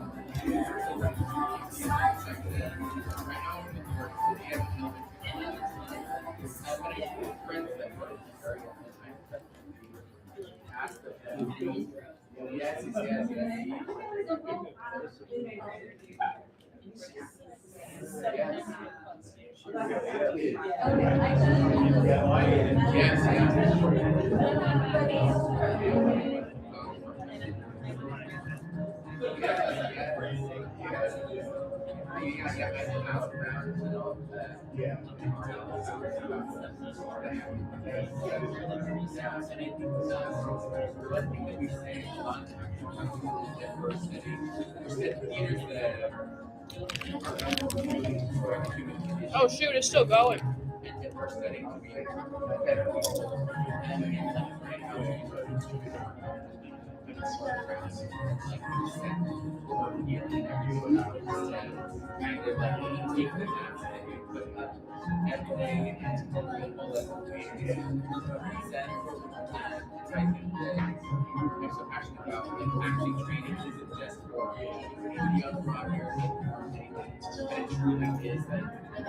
Yes, exactly.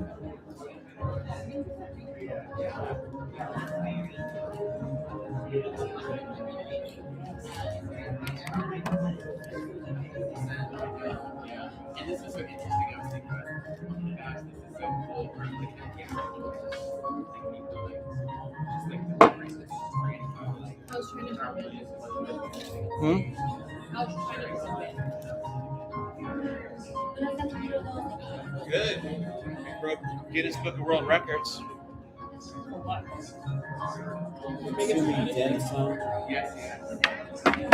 That's in the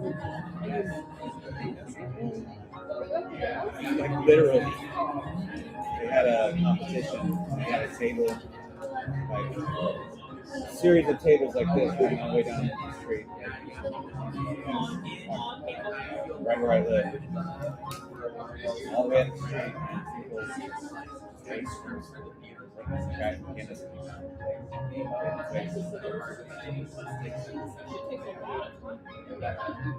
It was great because it was vendors all up and down the streets, and it was the most lively I've seen. I was like, when they were talking about it, I was like, poor Chinatown, no one ever comes, Spain. And one of them came and they I didn't I just walked around. And Busch Garden opened up here, which is the first restaurant. It's the first karaoke bar.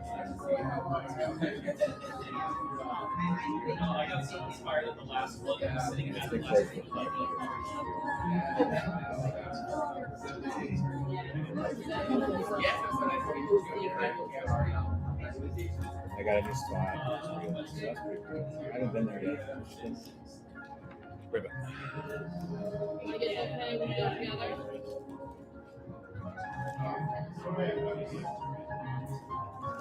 Yeah. Oh. Yeah, because Mario's just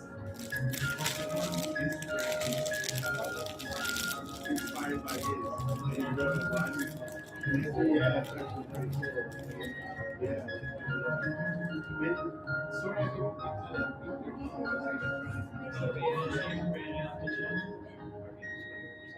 all right. Okay, well, just let her know I wanted to say hi and just and thank you for listening to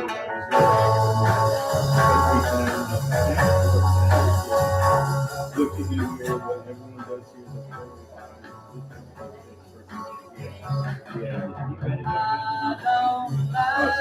yeah, I've read it. I'm gonna be featuring in a couple of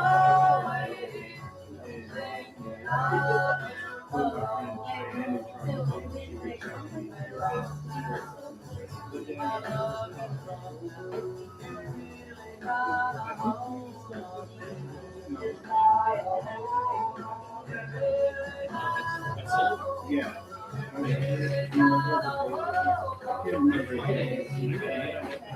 Yeah, it'll be on my Instagram.